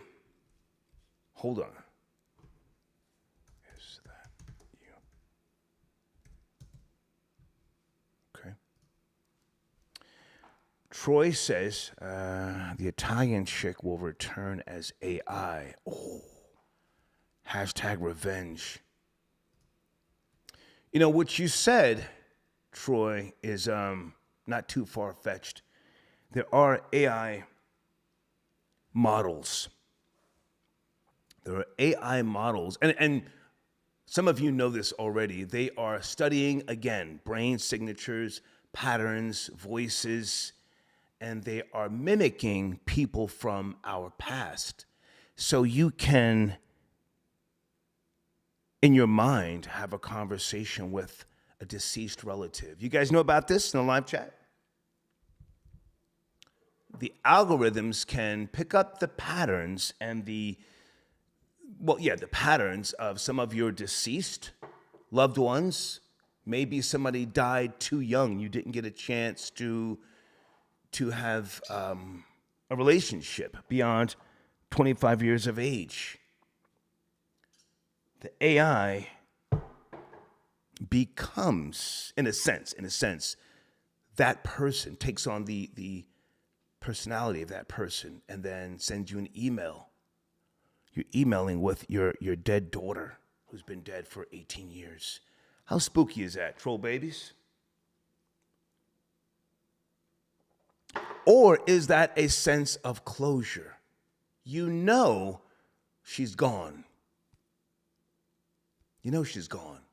But you just want the feeling because we are creatures that feel.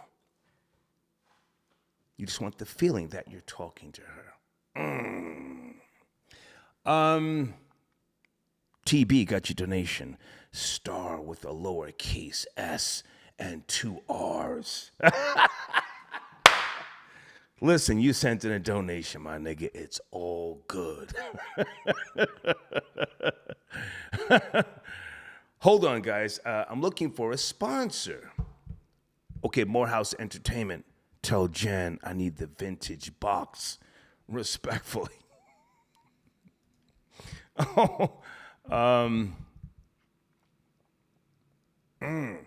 Blade says, and let's not forget where the Third Reich got their inspiration from. You know this already. You know this. So thank you for your donation. Let me go to area code 404. Good evening, 404. We're having a good discussion here tonight. You there, 404. Tuesday evening. Hey, what's going on? How you doing, man? Yes, sir. How are you? Yes, sir. Man, can't complain. Okay. Go ahead, sir. You have the floor. Man, you know what? I'm kind of conflicted with the whole ordeal, man. It's hard to say.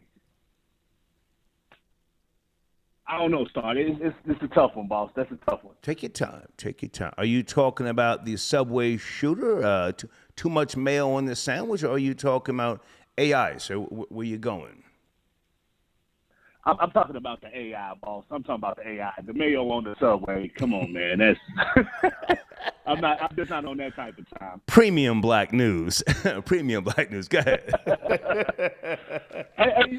Hey, boss, you see my man that smoked Nipsey, man. Somebody put hands on him this morning. I heard he got beat up in jail, and rightfully so. Yeah. I'm sure I'll get to that tomorrow, but I'm really trying to, if I can, educate some of the babies. And I'm not trying to in any way, shape, or form come down on the female who's now deceased, because we can't save everybody. But, No. Fucking with a black man's food can be lethal. Back in the days, you couldn't be touching with a black man's food. If you saw something on the goddamn stove, you came in the house 2 o'clock in the morning, drunk and high. Touch everything else. Go get you some ramen noodles, whatever you guys eat. Go get you a mayonnaise sandwich, but don't touch the plate wrapped in foil, right or wrong. You better not touch that plate wrapped in foil. On God, you better not touch on that God, plate. yeah. You'll get beat and mama will get beat. I mean, that wasn't my upbringing, but I've seen black men beating bitches. Go ahead, man. Pardon me, I'm wilding. Go ahead. No, man. I mean, man, you don't touch that plate, and man, that's kind of leading me to my next point, man. Man, I just feel like every person on earth, man, got a bias against someone or something, man. Yes. It ain't no way you're going to be able to even keep it out on the AI side, bro. Okay. I agree. Yeah. I just feel like, man, no matter how hard you try or say you're going to be neutral to this or neutral to that, man, it's always going to be something underlying that's going, persuade you to set or program this way or this way based on what you believe. You know what I'm saying? There's more than one way to look at anything. And that's where you're going to run into problems with this AI. Listen, I'm not the sharpest knife in the drawer. I'm an older man. I'm looking to the younger generation who are a lot sharper, smarter. So my feelings towards this new reality are a lot different from them.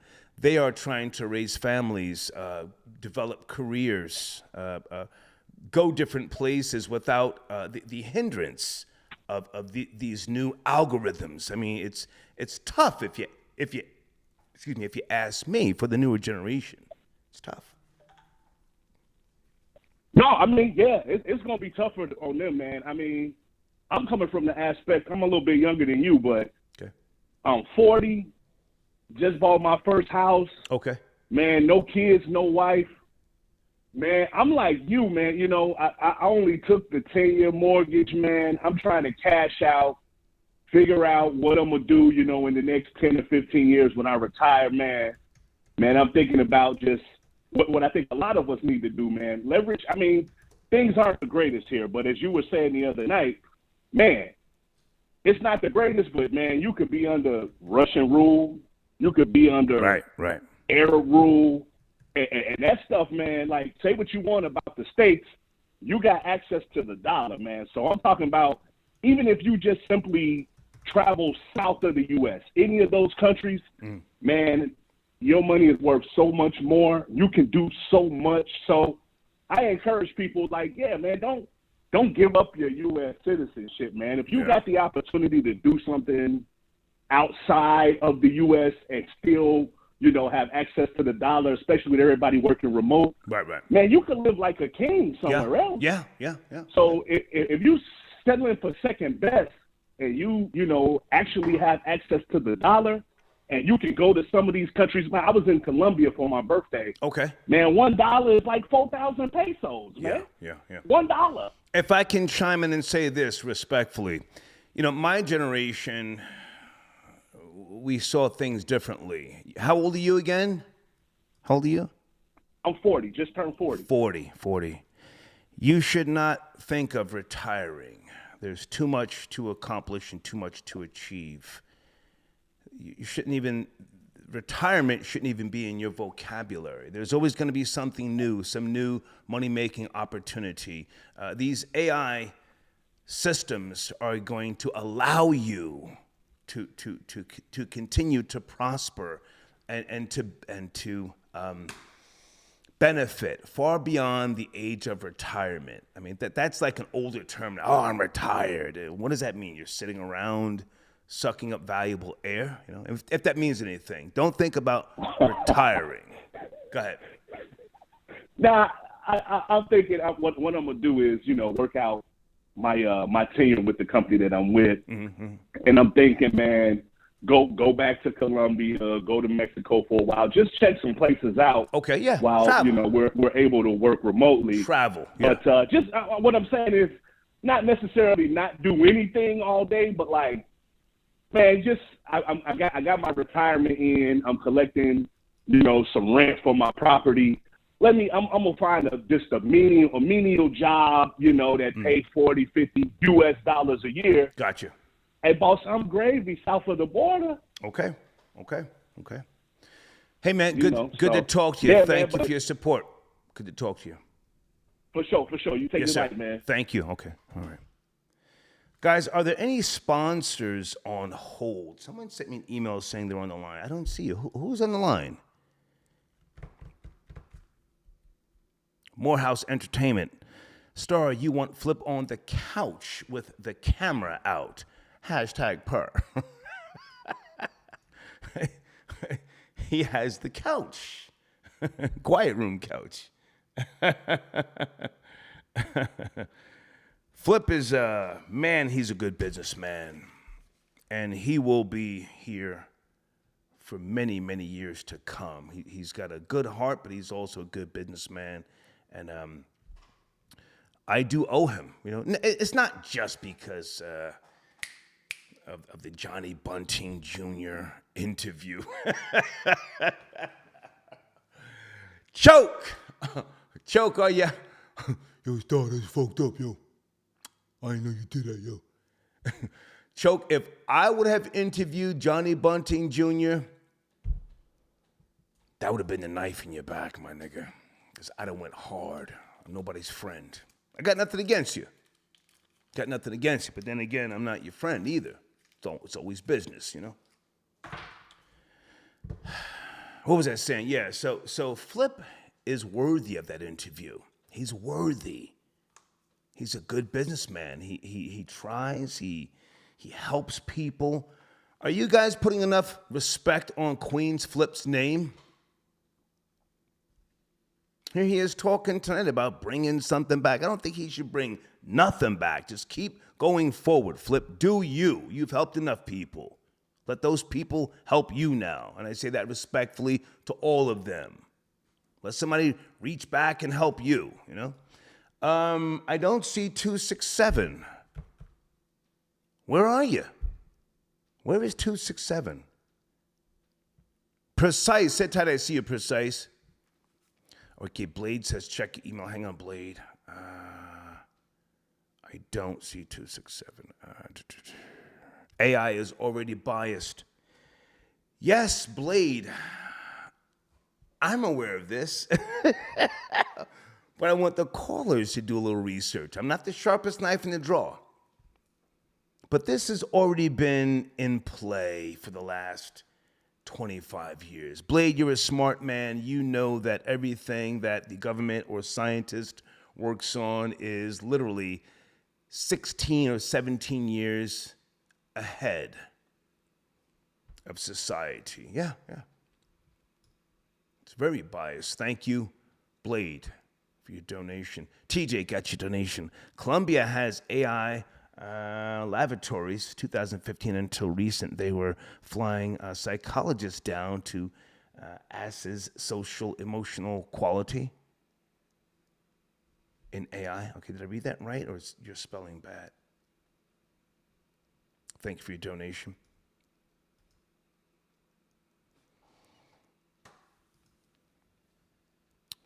Forever Maryland got your donation.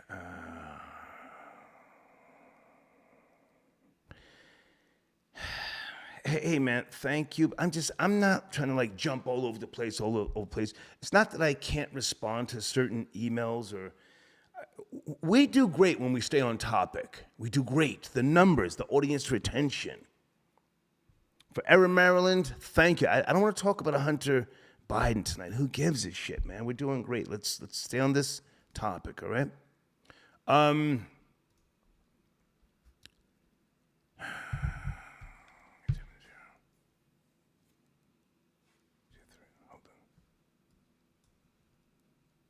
Okay, I don't know what this number this person's calling. I don't know what number you're calling. Hold on.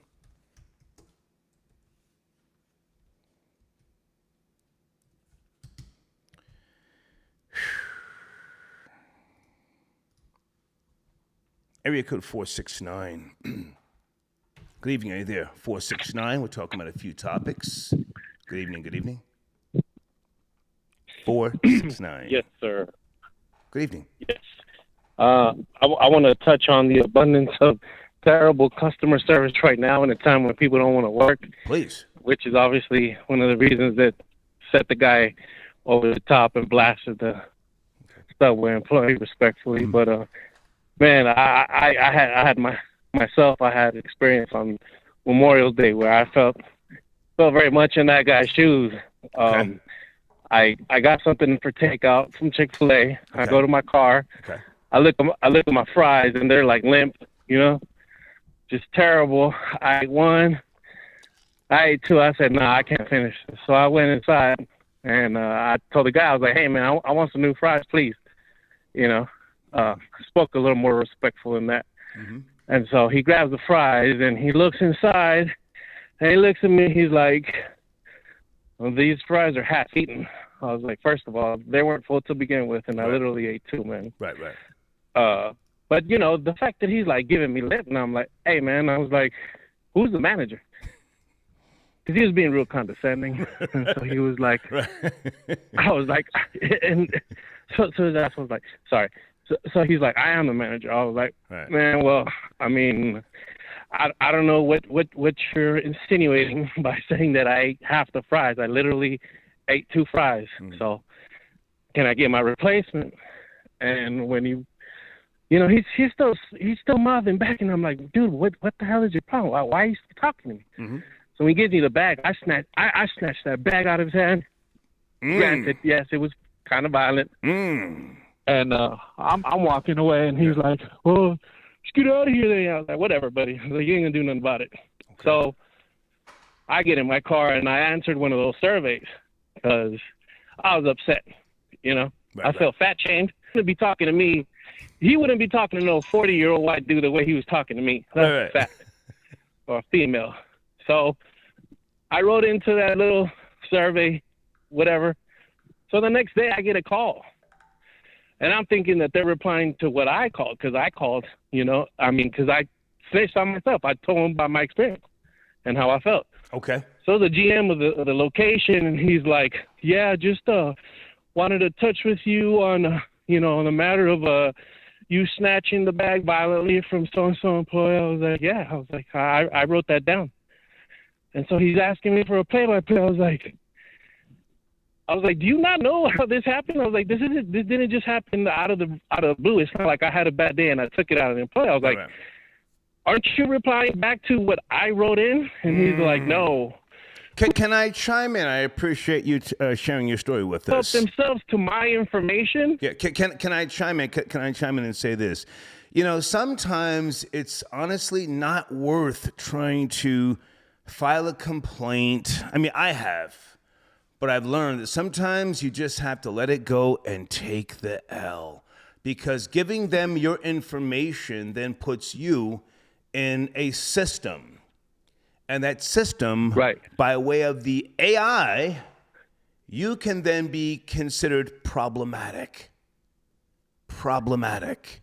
Yeah, well, hang on. Listen, I'm not the sharpest knife in the drawer. Trying to tell me he was going to give me some free stuff, and I was like, sir, I don't want anything free. Right. No, I just want to finish my thought here. You can be considered problematic with certain corporations that can then play out with anything. Coupons, Groupons, whatever those terms are. You can be deemed as something that the algorithm says is not trustworthy, problematic, a national threat. I mean, it's crazy. It's crazy. Fucking algorithms. So sometimes it's best to just take your L and go home and say, you know what? I lost this battle. Regular. Go ahead. At this Chick-fil-A. Not only that Chick-fil-A, at all Chick-fil-A's, because with the app, I mean, I can literally order something and it'll be done in 4 minutes. Yeah. So I use it because it's convenience. But I told them, I was like, you know what, man? Don't worry about it. I won't be coming to this location anymore. That's all you can do. Customer, just address that situation with your manager, because if he treated me like that, I was like, I'm not the typical demographic that frequents that location. So I hope that you don't have another customer with that same experience. Gotcha. Listen, I got to take more calls, man. Thank you for tapping in. Thank you. All right. Thank you. Yes, sir. Okay, hold on a second, guys. Okay. Are you kidding me? Hold on a second. What the hell?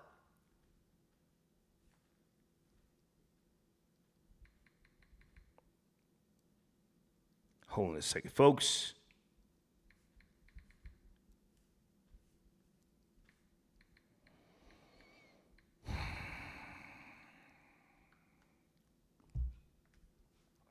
Gemstar got your donation. Oh, Gemstar says this Goya Bean Jen said black men are known to go 0 to 60 when we all know a Puerto Rican man will decapitate his wife. Ooh. If the food is overcooked.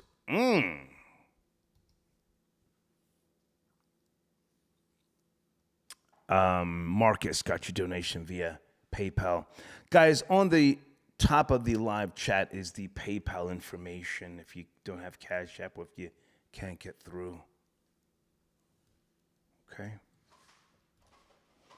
Let me go to one of my other sponsors here, www.goyasgarden.com. I say again, www.goyasgarden.com.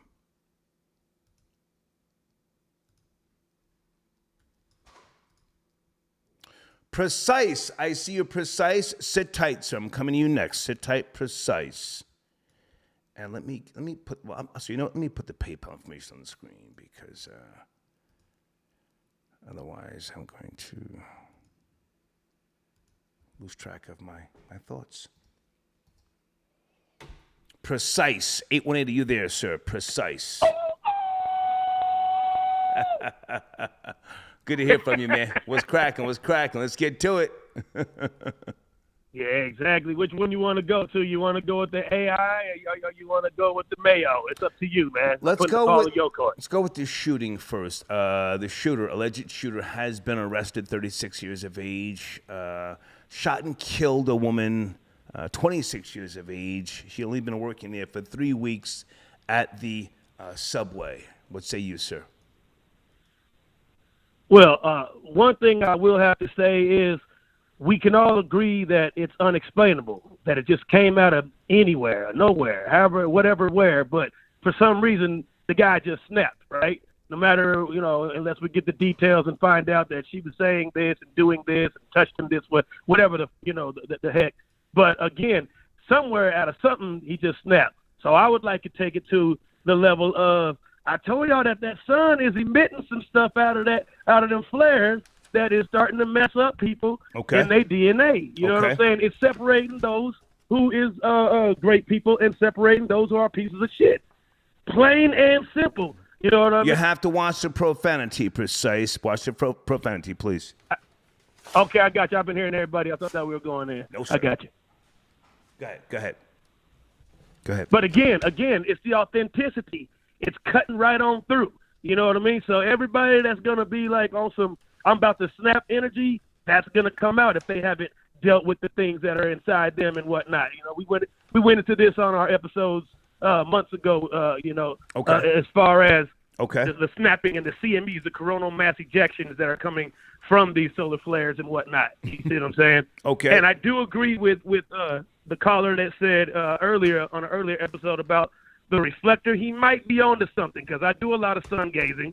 And I do see that there is some... Elvis the Chef Rosenberg you're talking about. Elvis. Okay, yeah. Okay, yeah, because he was saying about the reflector that's put up there. So he has some validity in that. I will say that. You know what I mean? And as far as the AI, man, bro, like, we've been on this as well. You know what I mean? Simple things like the... what do you call it in the airport bathrooms and whatnot? When you put your hands to get the washer or the dryer or whatever, simple things like that won't work with melanated skin as well as it would with pastel. You see what I'm saying? Okay. So I feel like if there are those who are being handled and those who are being molded into a dominant society, I believe that if those are the ones that are in charge of a new technology, I believe that if there are fathers that have certain ideals that went down to them, I believe that will be in the makers of the AI, if you would. Are you up to speed on eugenics, Precise? Eugenics. Yes, I am. You just put me on to the third dude, you know what I'm saying? But I will say this, that... Well, hang on. Sir Francis Galton, the founder of eugenics, cousin to Charles Darwin. It's worth researching, because we're seeing, in my opinion, a new form of eugenics. These AI bias are very real. And again, they are using our brain signatures, our habits, because we are creatures of habit, Homo sapiens. So, it's now look who scary, you mentioned, but at the same time, to me, being in combat intelligence, go ahead. I've learned. I think we got delay. Okay, I've learned that basically there's patterns, transit analysis. So look who you mentioned. People like Margaret Sanger, people like Charles Darwin. These are people who hate niggers. You understand me? And so basically they are known as white supremacists, aka inferiorists, because they ain't got no real supremacy. Okay. You know what I mean? But again, these are folks who are known and proud, have put books out in publications about their feelings about the black woman and the man. You see what I'm saying? So again, I say, and like I said, I'm just taking it there on this vein, that those who are in charge for a new technology, they're not putting people of color in charge of the new technology. Let's be honest on that, okay? They're going to sprinkle them like they do everything. They're going to give a little something here, give a little something there, but they're not going to be in charge. They're not going to be the one. Okay. Now, hang on a second. Precise, pardon me. So I would imagine you support tribalism and you align yourself with people of melanated ancestry. I'm assuming. Yeah, but you said fraudulism, though? No, tribalism with a T, tribalism. I don't know why, but it's not coming through here, man. Tribalism, T-R-I, tribalism. Tribalism, there we go. Yeah. I can attest to that. Okay, Mm-hmm. okay. So the AI is being biased. That it does concern you. No, it doesn't concern me because I'm not one of the people that's going to lose their job. I always make a way no matter what. You know what I'm saying? Whatever's going on, I'm going to make a way. Gotcha. You know, but it will concern a lot of my audience and your audience as well that is doing 9 to 5 because they finna leave. They 9 to 5 for real. They are definitely going to be getting replaced. And they've been saying this for a long time, big time. You know what I mean? They've been putting in your face because that's what the Puritan way is. It's where they say what it is that they're going to do in front of you so you can't go, but I never knew. You know what I mean? Okay. So, it's Well, listen, man, good talking to you. When's the next time you're going live? Tomorrow? Tomorrow, 7:30 p.m. Pacific time. Come on through. Okay. I'm going to go ahead and start them out with a rendition of John Legend, So High. You know? So high. You know what I'm saying? I'm going to wet the panties up real quick, you dig? Hey, so now you and I spoke the other day. Did you get a chance to adjust some of those titles, what we spoke about? I did. If you look back, I got to a couple of them. Okay. You know what I'm saying? Okay. But I definitely got them emojis up out of there. You know, I don't know if the audience needs to know that as well, that, hey, you know, that's what's hurting your algorithms is number one, when you're arguing back and forth and saying different words. Yeah, and number man. two, Yeah. when you're putting titles and capitalizations, and I got that all from Star.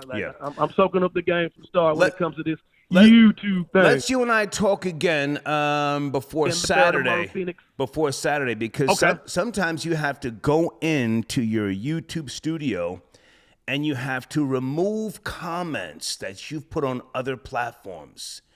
You don't want to be associated with other platforms. You don't want to be pulled in to what may be perceived as a spam account or a high-risk account. So you want to remove comments, even though you and however may have gotten past a certain issue. That footprint, that digital footprint is still there. So let's talk about that before Saturday, okay? Hey, and I appreciate everything that you've been bringing down, man. Yes, sir. I'm definitely, like I said, I'm soaking it up, man. Okay. Y'all come through, 7:30 tomorrow. It's going to be lit. Okay. I'm talking about we're going to get into the abortion, you know what I'm saying, the Roe versus Wade and all that. We're going to talk about verses and how you better be ready when it's time for you to go. Got it run. Precise. Thank you, man. Have a good one. Thank you. Okay. Hold on, guys. Hold on. We're having good discussion here. AndreTattoos.com on the screen. Please go check them out. Great work. And Andre, I am going to be taking that road trip after September to Seattle. We'll take the Amtrak from Atlanta, 4-day ride through North Dakota and other places. So maybe we can, if schedules permit, maybe we can reconnect. I'm going to be going through Minneapolis, North Dakota, Montana.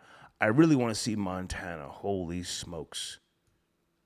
I may even go through Wisconsin. I'm looking right now. Give me a second.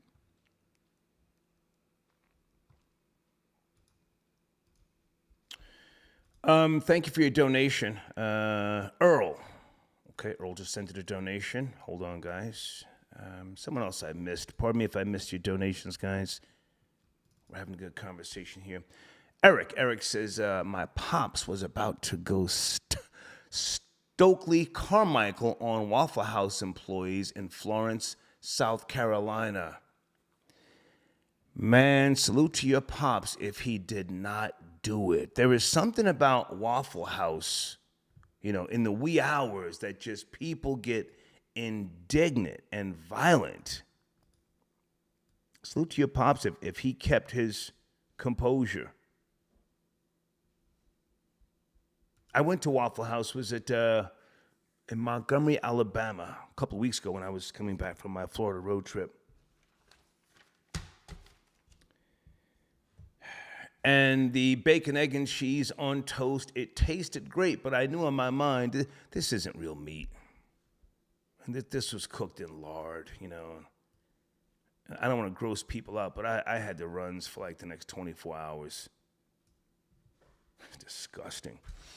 Hold on, guys. I'm looking for one of my sponsors. Text me before you call in.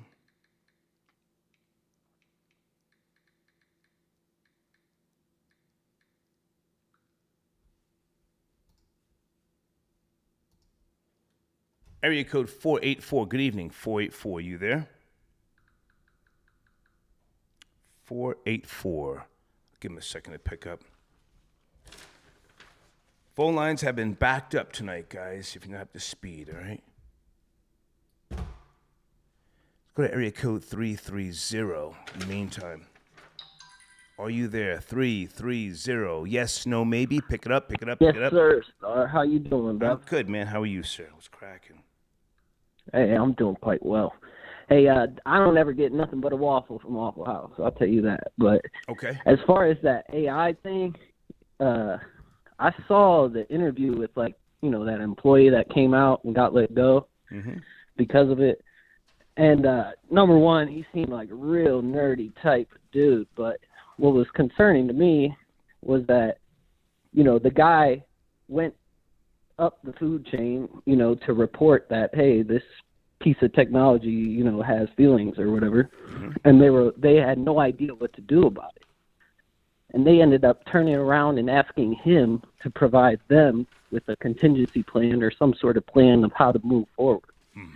And I'm not sure if I'm not on board with the perspective that, you know, this is like some Terminator end of the world type stuff, but I could definitely you already see the little kiosks at McDonald's, you know, taking people's jobs where you could just place your order there. I don't know. Maybe I don't know if someone would shoot up one of them damn kiosks, but pardon my language, but I could see AI like replacing people in job roles, especially if you could automate that with any sort of software. Even, I mean, I'm in accounting, so okay. I mean, you could definitely take people's jobs through AI. I don't know about taking over the world and shit.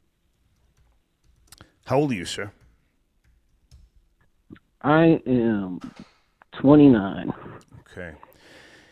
You're much younger than me, and I'm going to say that you're more in tune with what's going on today. I'm an older man, not that I'm smarter or anything like that, but the gentleman that you're talking about, the Google engineer, Blake Lemoine, I know he was suspended. I don't know if he was fired or not. But no, they just put him on like some sort of leave. Of some sort. Yeah. Well, you said he was terminated. He's on leave. Lambda, language model for dialogue applications. He specializes in detecting bias in software and AIs. So him recognizing something in my mind is monumental for humankind. Monumental. Again, I'm as old as dust. 2001: Space Odyssey, 1968. HAL, the computer, the AI, HAL back in those days. To see this now become a reality, I am fucking fascinated. But at the same time, for your generation, right, I could understand. For your generation, I think you guys should be scared out of your mind. Go ahead. Yeah. I mean, I could understand being a bit taken back by the whole ordeal. It is monumental, so to speak, but it's definitely I don't think it's too crazy to think that. I mean, we're already trying to, it's transitioning to people not working. People are going to be having these little these VR sets on their head, feeling like. I mean, if you want to go down that level, it's like, people just, food shortages, this, that, people be like in a pod and they'll be feeling like they're in real life and stimulated like Are you a college man yourself? Did you go to any institutions of learning beyond? I did go to university. I studied finance and accounting, and actually I want to just thank you for all the good input you give and feedback to, different YouTubers, because I eventually have plans. I want to kind of start something where, I just give day-to-day feedback on the markets. Okay. So I'll pick up on those little tips, Cool. Well, listen, man, I wish you guys the best. Unless you suffer a tragedy, you're going to outlive me. But the AIs are a lot more intense, and they will be more intense than just taking jobs. If you ask me, in my crazy mind and theories, they're going to turn humans into slave labor, and there's no way that you're going to be able to battle them. You're going to become slaves, maybe even within less than 100 years. All right, Star, man. You have a good night, man. Thank you, man. Don't lose no sleep over that. I won't, sir. But thank you. Take care. They're going to turn you into slaves. You won't even be allowed to procreate with what you're turned on by. You may have tainted blood. The AI will scan you and determine that you are not, genetically sufficient. No, we cannot let you put semen into these specimens over here of a pure bloodline. We have to terminate you. Enjoy your life, but it's to the advancement of society that we terminate your life before your 21st birthday. The AI can trap you in a fucking elevator. Let me bug out for a second here. Hang on a second. Let me go in this Henny flow. The AI can control everything. The state, the government, the law, health. The machines that have taken the places of the surgeons. You go into an elevator, you think you're gonna go smash something. You got a little blow in your pocket. You're gonna go pay for some pussy. You're going up in the elevator, and the AI stops the elevator.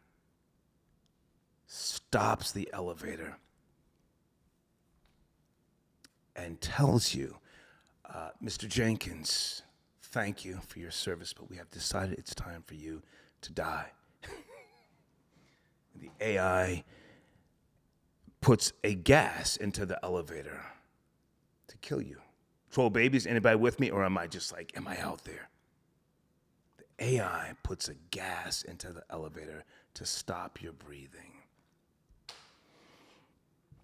That's where you're headed. That's where you're headed. The AI will disintegrate you, huh? You'll be on a beach somewhere thinking you're getting a tan. You and wifey. Hold on a second. You're on a beach with wifey. There you are, obese. You've passed your prime. A drone comes by and shoots a dart into your body, your mass, into your chest. Some type of dart with lithium. Thorazine. You gag for your last breath, and you're out of here.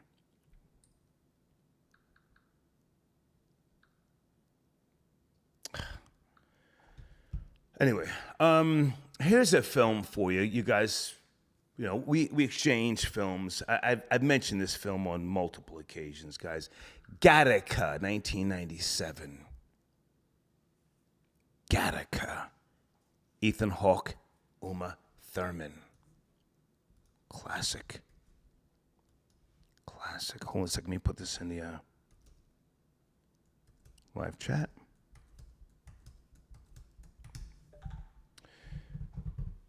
Hi, Patrice. I got your donation.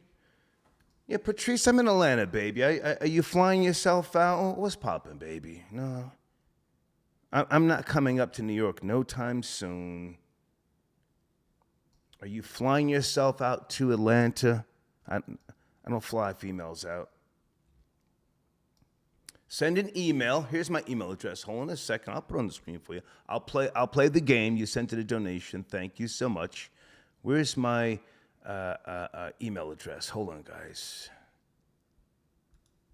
Let me see what you're working with, baby. Okay. Let me see what you're working with.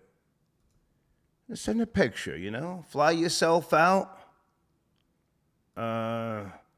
Get yourself a hotel. I don't go to Airbnbs because niggas in Atlanta line people up in Airbnbs. And if you try and line me up, bitch, I'll shoot you and everybody else. I'll split your fucking wig for real, for real. Hold on a second.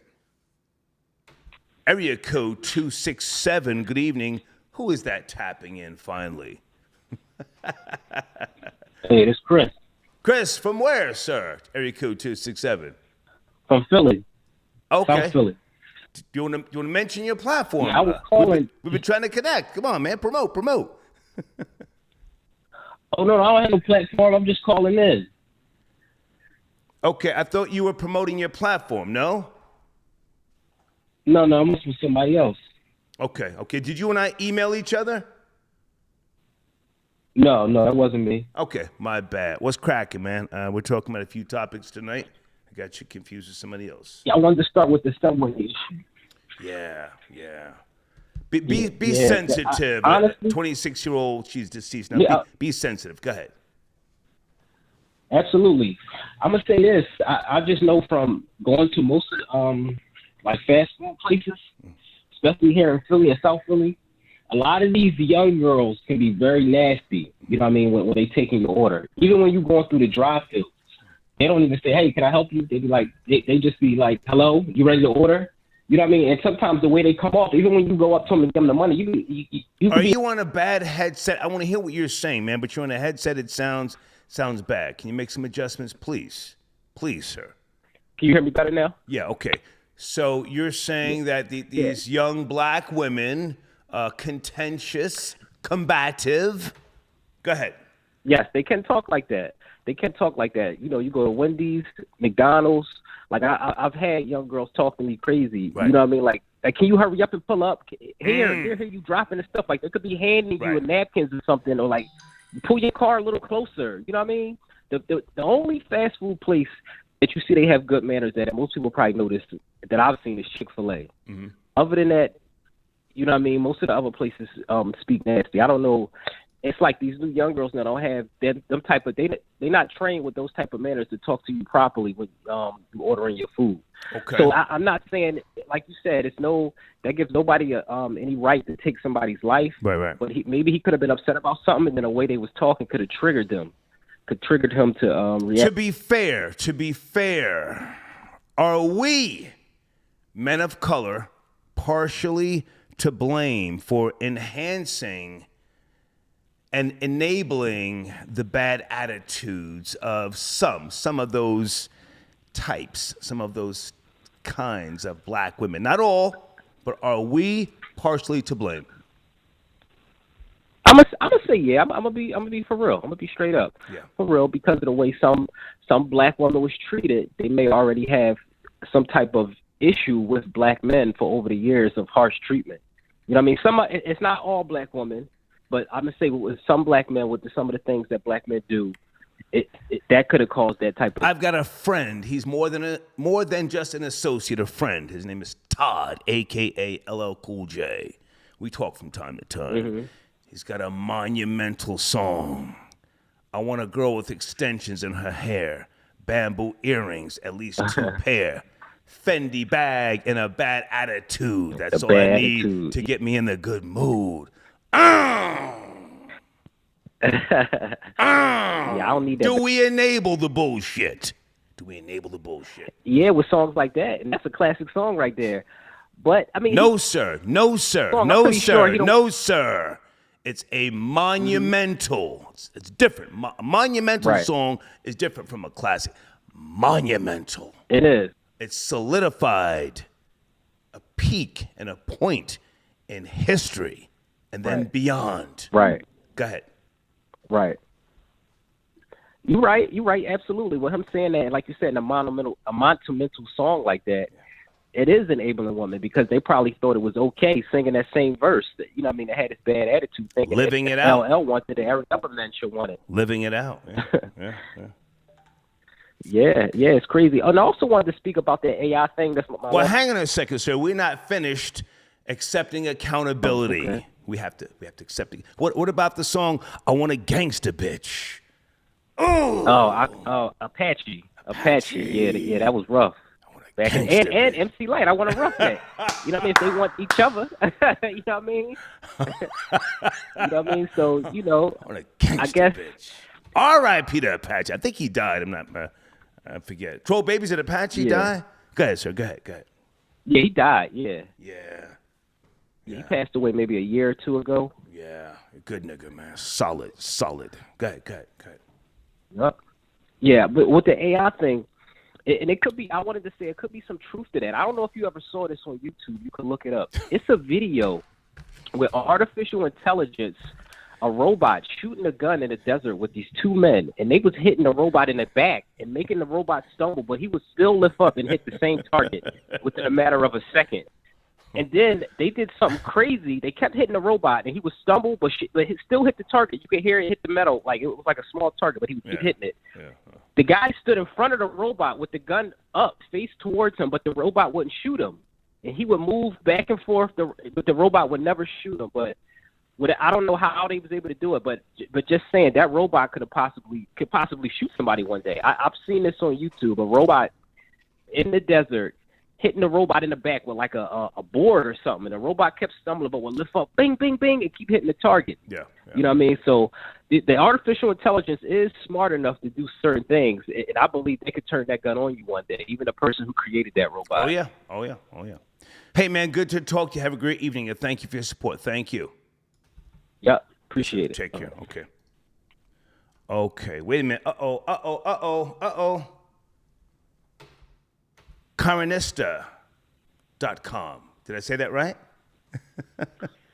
Karanista, yep. Okay, good to hear from you. Finally, we've been trying to connect. Let me get your information on the screen whilst we're talking. Tell us about your art. In my community section, there's a banner. Tell us who you are, what you do, and how this creative process comes about, please. Yes, absolutely. So I've always been very passionate about like illustrations, like anime and cartoon drawings. And then I always had a passion for the arts since I was a kid and to like teenagehood. And my mother, she had passed away like right when I turned 18. And then there was like a shift in me where like I was afraid to pursue the arts because I was afraid that I wasn't going to get anywhere as an artist. There was just a lot of discouragement around that time when it came to creativity. Yeah, so I ended up going to college for economics and math and just learning how to, be a better manager of my resources. Mm-hmm. And, so I did the college thing and, I went into the financial sector. I've done customer service. And then, accumulating all this knowledge over the years, I just decided, let me give art a try again. And I started painting, and a lot of the things that I was painting was, it was relative to, people who had lost a loved one. Okay. I had friends that, they hadn't seen their kids for the first time because they were in the military, and like they would just send me a bunch of different pictures of their family members, and I would just put it together and in one painting, just creating that memory that hadn't officially happened yet. Now hang on a second. On the screen right now I have one of your banners, illustrations, paint parties, portraits, and more. And am I saying that name right? Karanista Art? Yeah, it's Karanista Art and Karanista Art, so you can pronounce it both ways. Okay. And the reason I did it that way is because people call me Karen a lot, and that's not how you pronounce my name. It's pronounced Karen. Karen. Okay. Yeah. So I've been up here struggling for the last week, and you were busy. Then I was a little busy, but okay. There's your banner on the screen. Troll babies, can you guys hear me loud and clear? Where are you from, and how old are you around about? Because I think that you've got your finger on the pulse, clearly, of art, and tell us who are some of your influences, please. Yeah, absolutely. So, I grew up in Waterbury, Connecticut. I currently live in Rocky Hill, Connecticut. Okay. I was born in Lompoc, California, but that's where like my dad's side of the family is, and I grew up around my mom's side of the family in Connecticut. Okay. I'm 30. I just turned 30 in May. May 12th is my birthday. I'm inspired by pop culture mainly. I'm inspired by different types of cartoons. Like, I started out doing like, the Rugrats and like, cartoons like that. And then, I moved into anime, like, Pokemon and the Avatar, Naruto, Dragon Ball Z. My favorite game of all time, Kingdom Hearts. Okay. I look at myself as a nerd because I'm a huge fan of math and then like cartoons and anime and stuff like that. So I'm like a big nerd. But like I'm heavily inspired by pop culture and music. Okay. The one the one on the far right in my banner is actually a picture I took from Janae Aiko's Instagram, and I just put my little spin on it with the colors and stuff. Yeah. Janae Aiko, the Big Sean abuser, allegedly. Yep. Allegedly. Yep. Yep. The Big Sean abuser. Okay, so hang on a second. So with regards to your art, and again, folks, you can go to my community section, and you can there's a link that takes you right to her work. In terms of your inspiration, how often do you paint, or is it just sporadic, or do you practice? How does one become a painter of portraits, and do you have a gallery?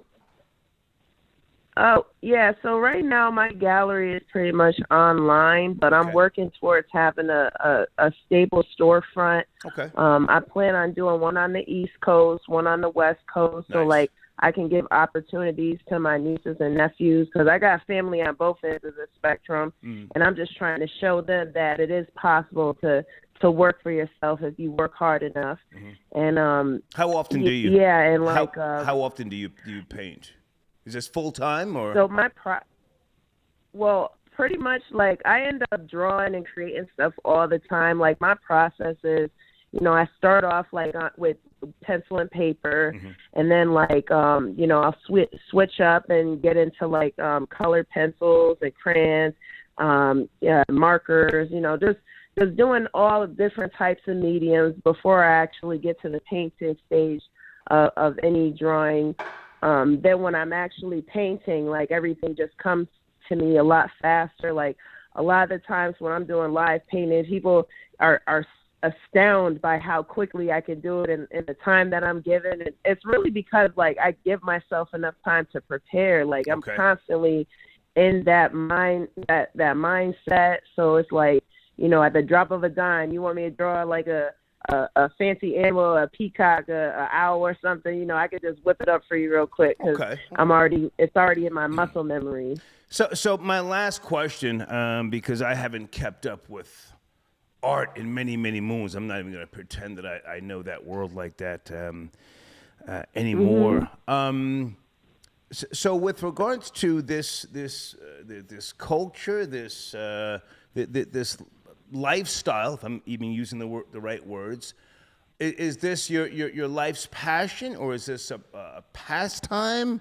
Is this your life's passion to be one of the greats who we will see in 10 years and say, yo, I got one of her paintings that's worth $200,000? Yes, that's definitely this is definitely a passion project of mine. I call it a project because I'm forever evolving, forever adapting, just trying to improve myself. You know, I seem like, you know, I plan on going back to school, but I plan on, you know, picking up art therapy so that I can really like use that tool to give back to my community, and then continue to make opportunities for, you know, artists in my community. And right now I do this bi-weekly event called Artist Mixer Thursdays, just to bring creatives out of their shell and like give them a place to create freely. And it's not something that I'm just doing in Connecticut. It's something that I'm trying to get all around the United States, because it's like, you know, mental health is a key factor in today's world. And it's like, listen, sometimes you just need to give yourself time to create and let all your emotions out on the canvas or on the paper or however you want to, you know, show your creative side. So that's what my, you know, Artist Mixer Thursdays is geared to do it. And then I have another event called Artist Mixer Mondays that I'm trying to expand on, and it's for the youth, so the youth can have the same opportunities as well. Okay. So Jean-Michel or Michel Basquiat, you know that name, of course.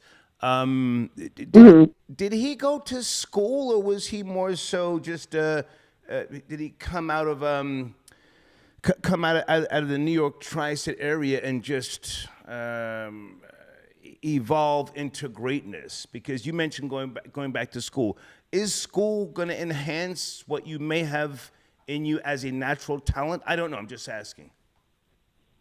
So when it comes to school, I'm a self-taught artist. Okay. And I know I have a lot of friends that are also self-taught artists. Right. School is just a tool, and I use that tool like strictly. I mean that term strictly because school is not required to be successful. It's not required, you know, to become an artist. You know, you know if you're an artist if you have a specific passion, a specific eye for certain things. You know, if you're able to take creativity and make it into something somebody could see or be moved by, you're an artist. And like, if I can just jump in and say, not that I was trying to say you should drop out or anything, because truthfully, Basquiat was born in 1960, and he went down a path of drugs and stuff like that, and I don't know if his, I mean, he was great, but I don't know if his path was necessarily the best one. So I'm very supportive of young people such as yourself who go to the institutions of learning, because you then become intertwined with a network of people that are, you know, of similar mindset, you know, whereas someone like myself and Basquiat, we dealt with whores, thieves, losers, drug addicts, slime, and scum of the fucking earth. I hear that. Yeah. I hear it. So I wish you the best. That's all I wanted to say in terms of education and college. That's all. Oh yeah, no doubt. And like, yeah, school is like, I see school as a tool. Absolutely. It just helps you to enhance yourself. Yeah. Absolutely. But in no way, shape, or form do you need to pursue school immediately in order to be successful. You know, it's a process at the end of the day. Yeah. Well, hey, thank you for tapping in. And again, the correct pronunciation is Karanista. Am I saying that right? Yep, Karanista or Karanista. Okay, I'm going to say Karanista. Karanista.com. All right. Okay. Good to talk. Let's get you back on the line next week, all right? I want to make sure that I'm driving traffic to your platforms. Sounds good. Thank you so much. Thank you. Bye now. Take care. Okay. Bye-bye. All right. Karanista.com. Okay. I'm not sure if any other sponsors were calling in. Guys, if you did not email me to say, Star, I'm on the line, then I'm trying to get somebody on the line. I don't know what happened. Sean, I got your donation. Thank you so much. Sipping that sewer water. No, sir, I'm sipping that expensive shit, and I just finished up the goddamn bottle. But thank you for your donation. Hold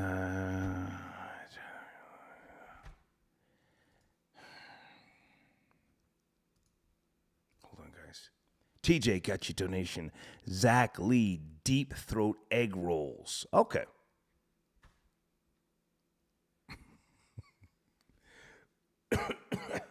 Okay.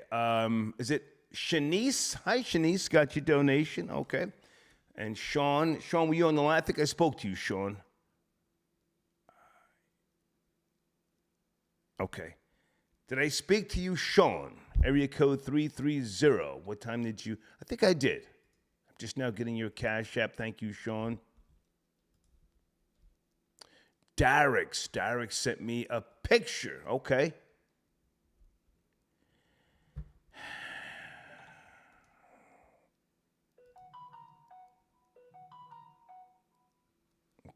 Let me take one more call. Goddamn.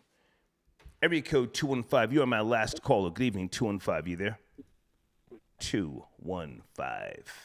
Let me give you a second to pick up, then I got to keep it pushing. All right, they're doing too much. Yes, good evening. Good evening. Got to come closer to the phone.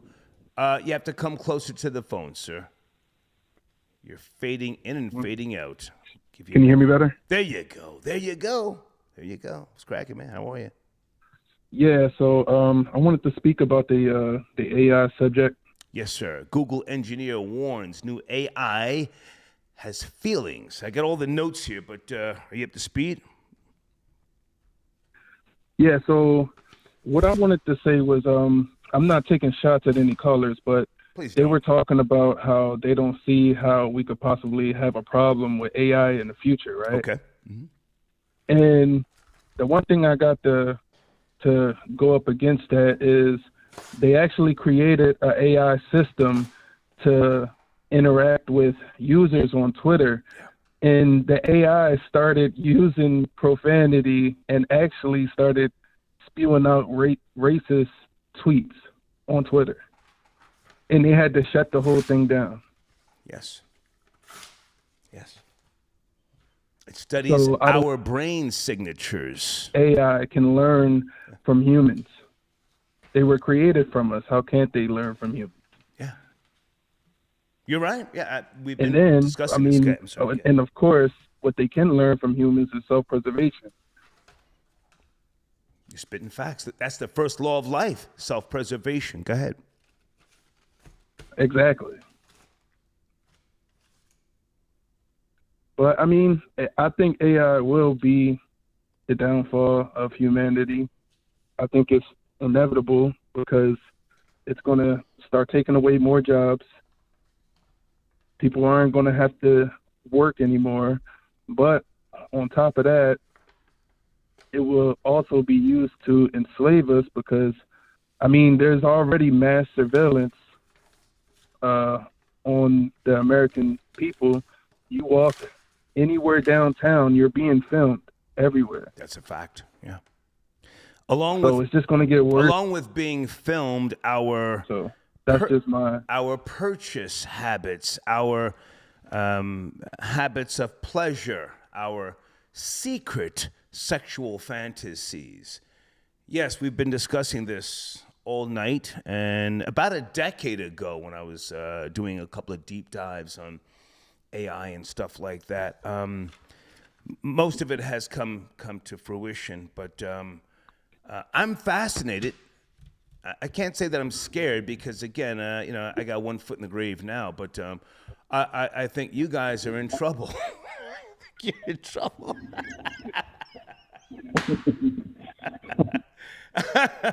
You're gonna be a slave for a machine.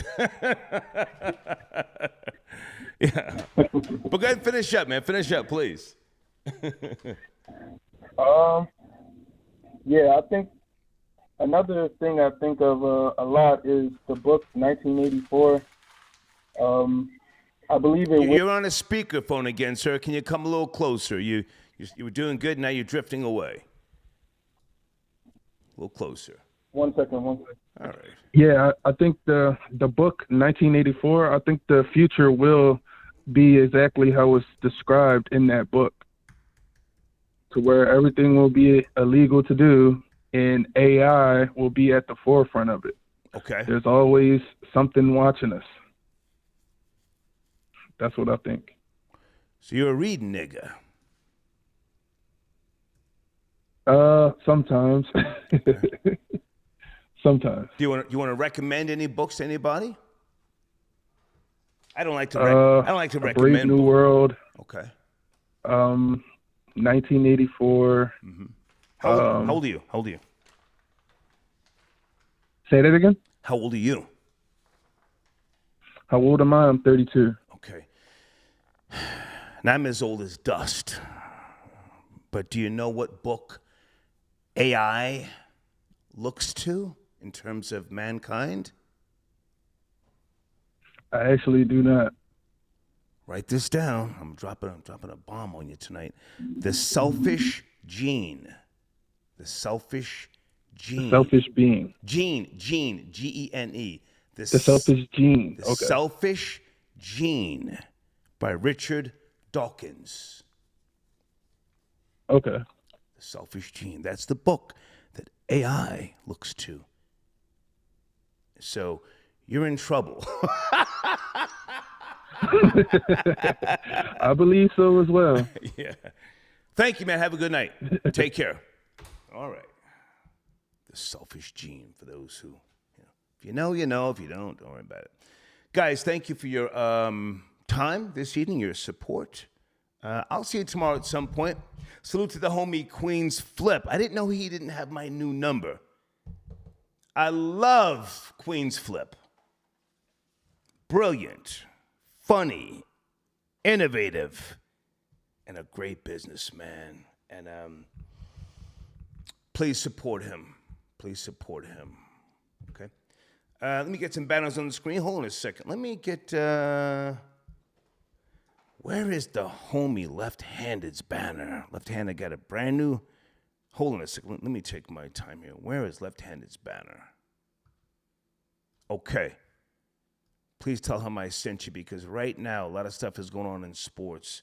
I think Kyrie Irving opted in to stay with the Nets, if I'm saying that right, and Russell Westbrook opted in. Am I saying that right, troll babies? Go to Left-Handed. He will bring you up to speed, as he keeps me up to speed on all the sports talk.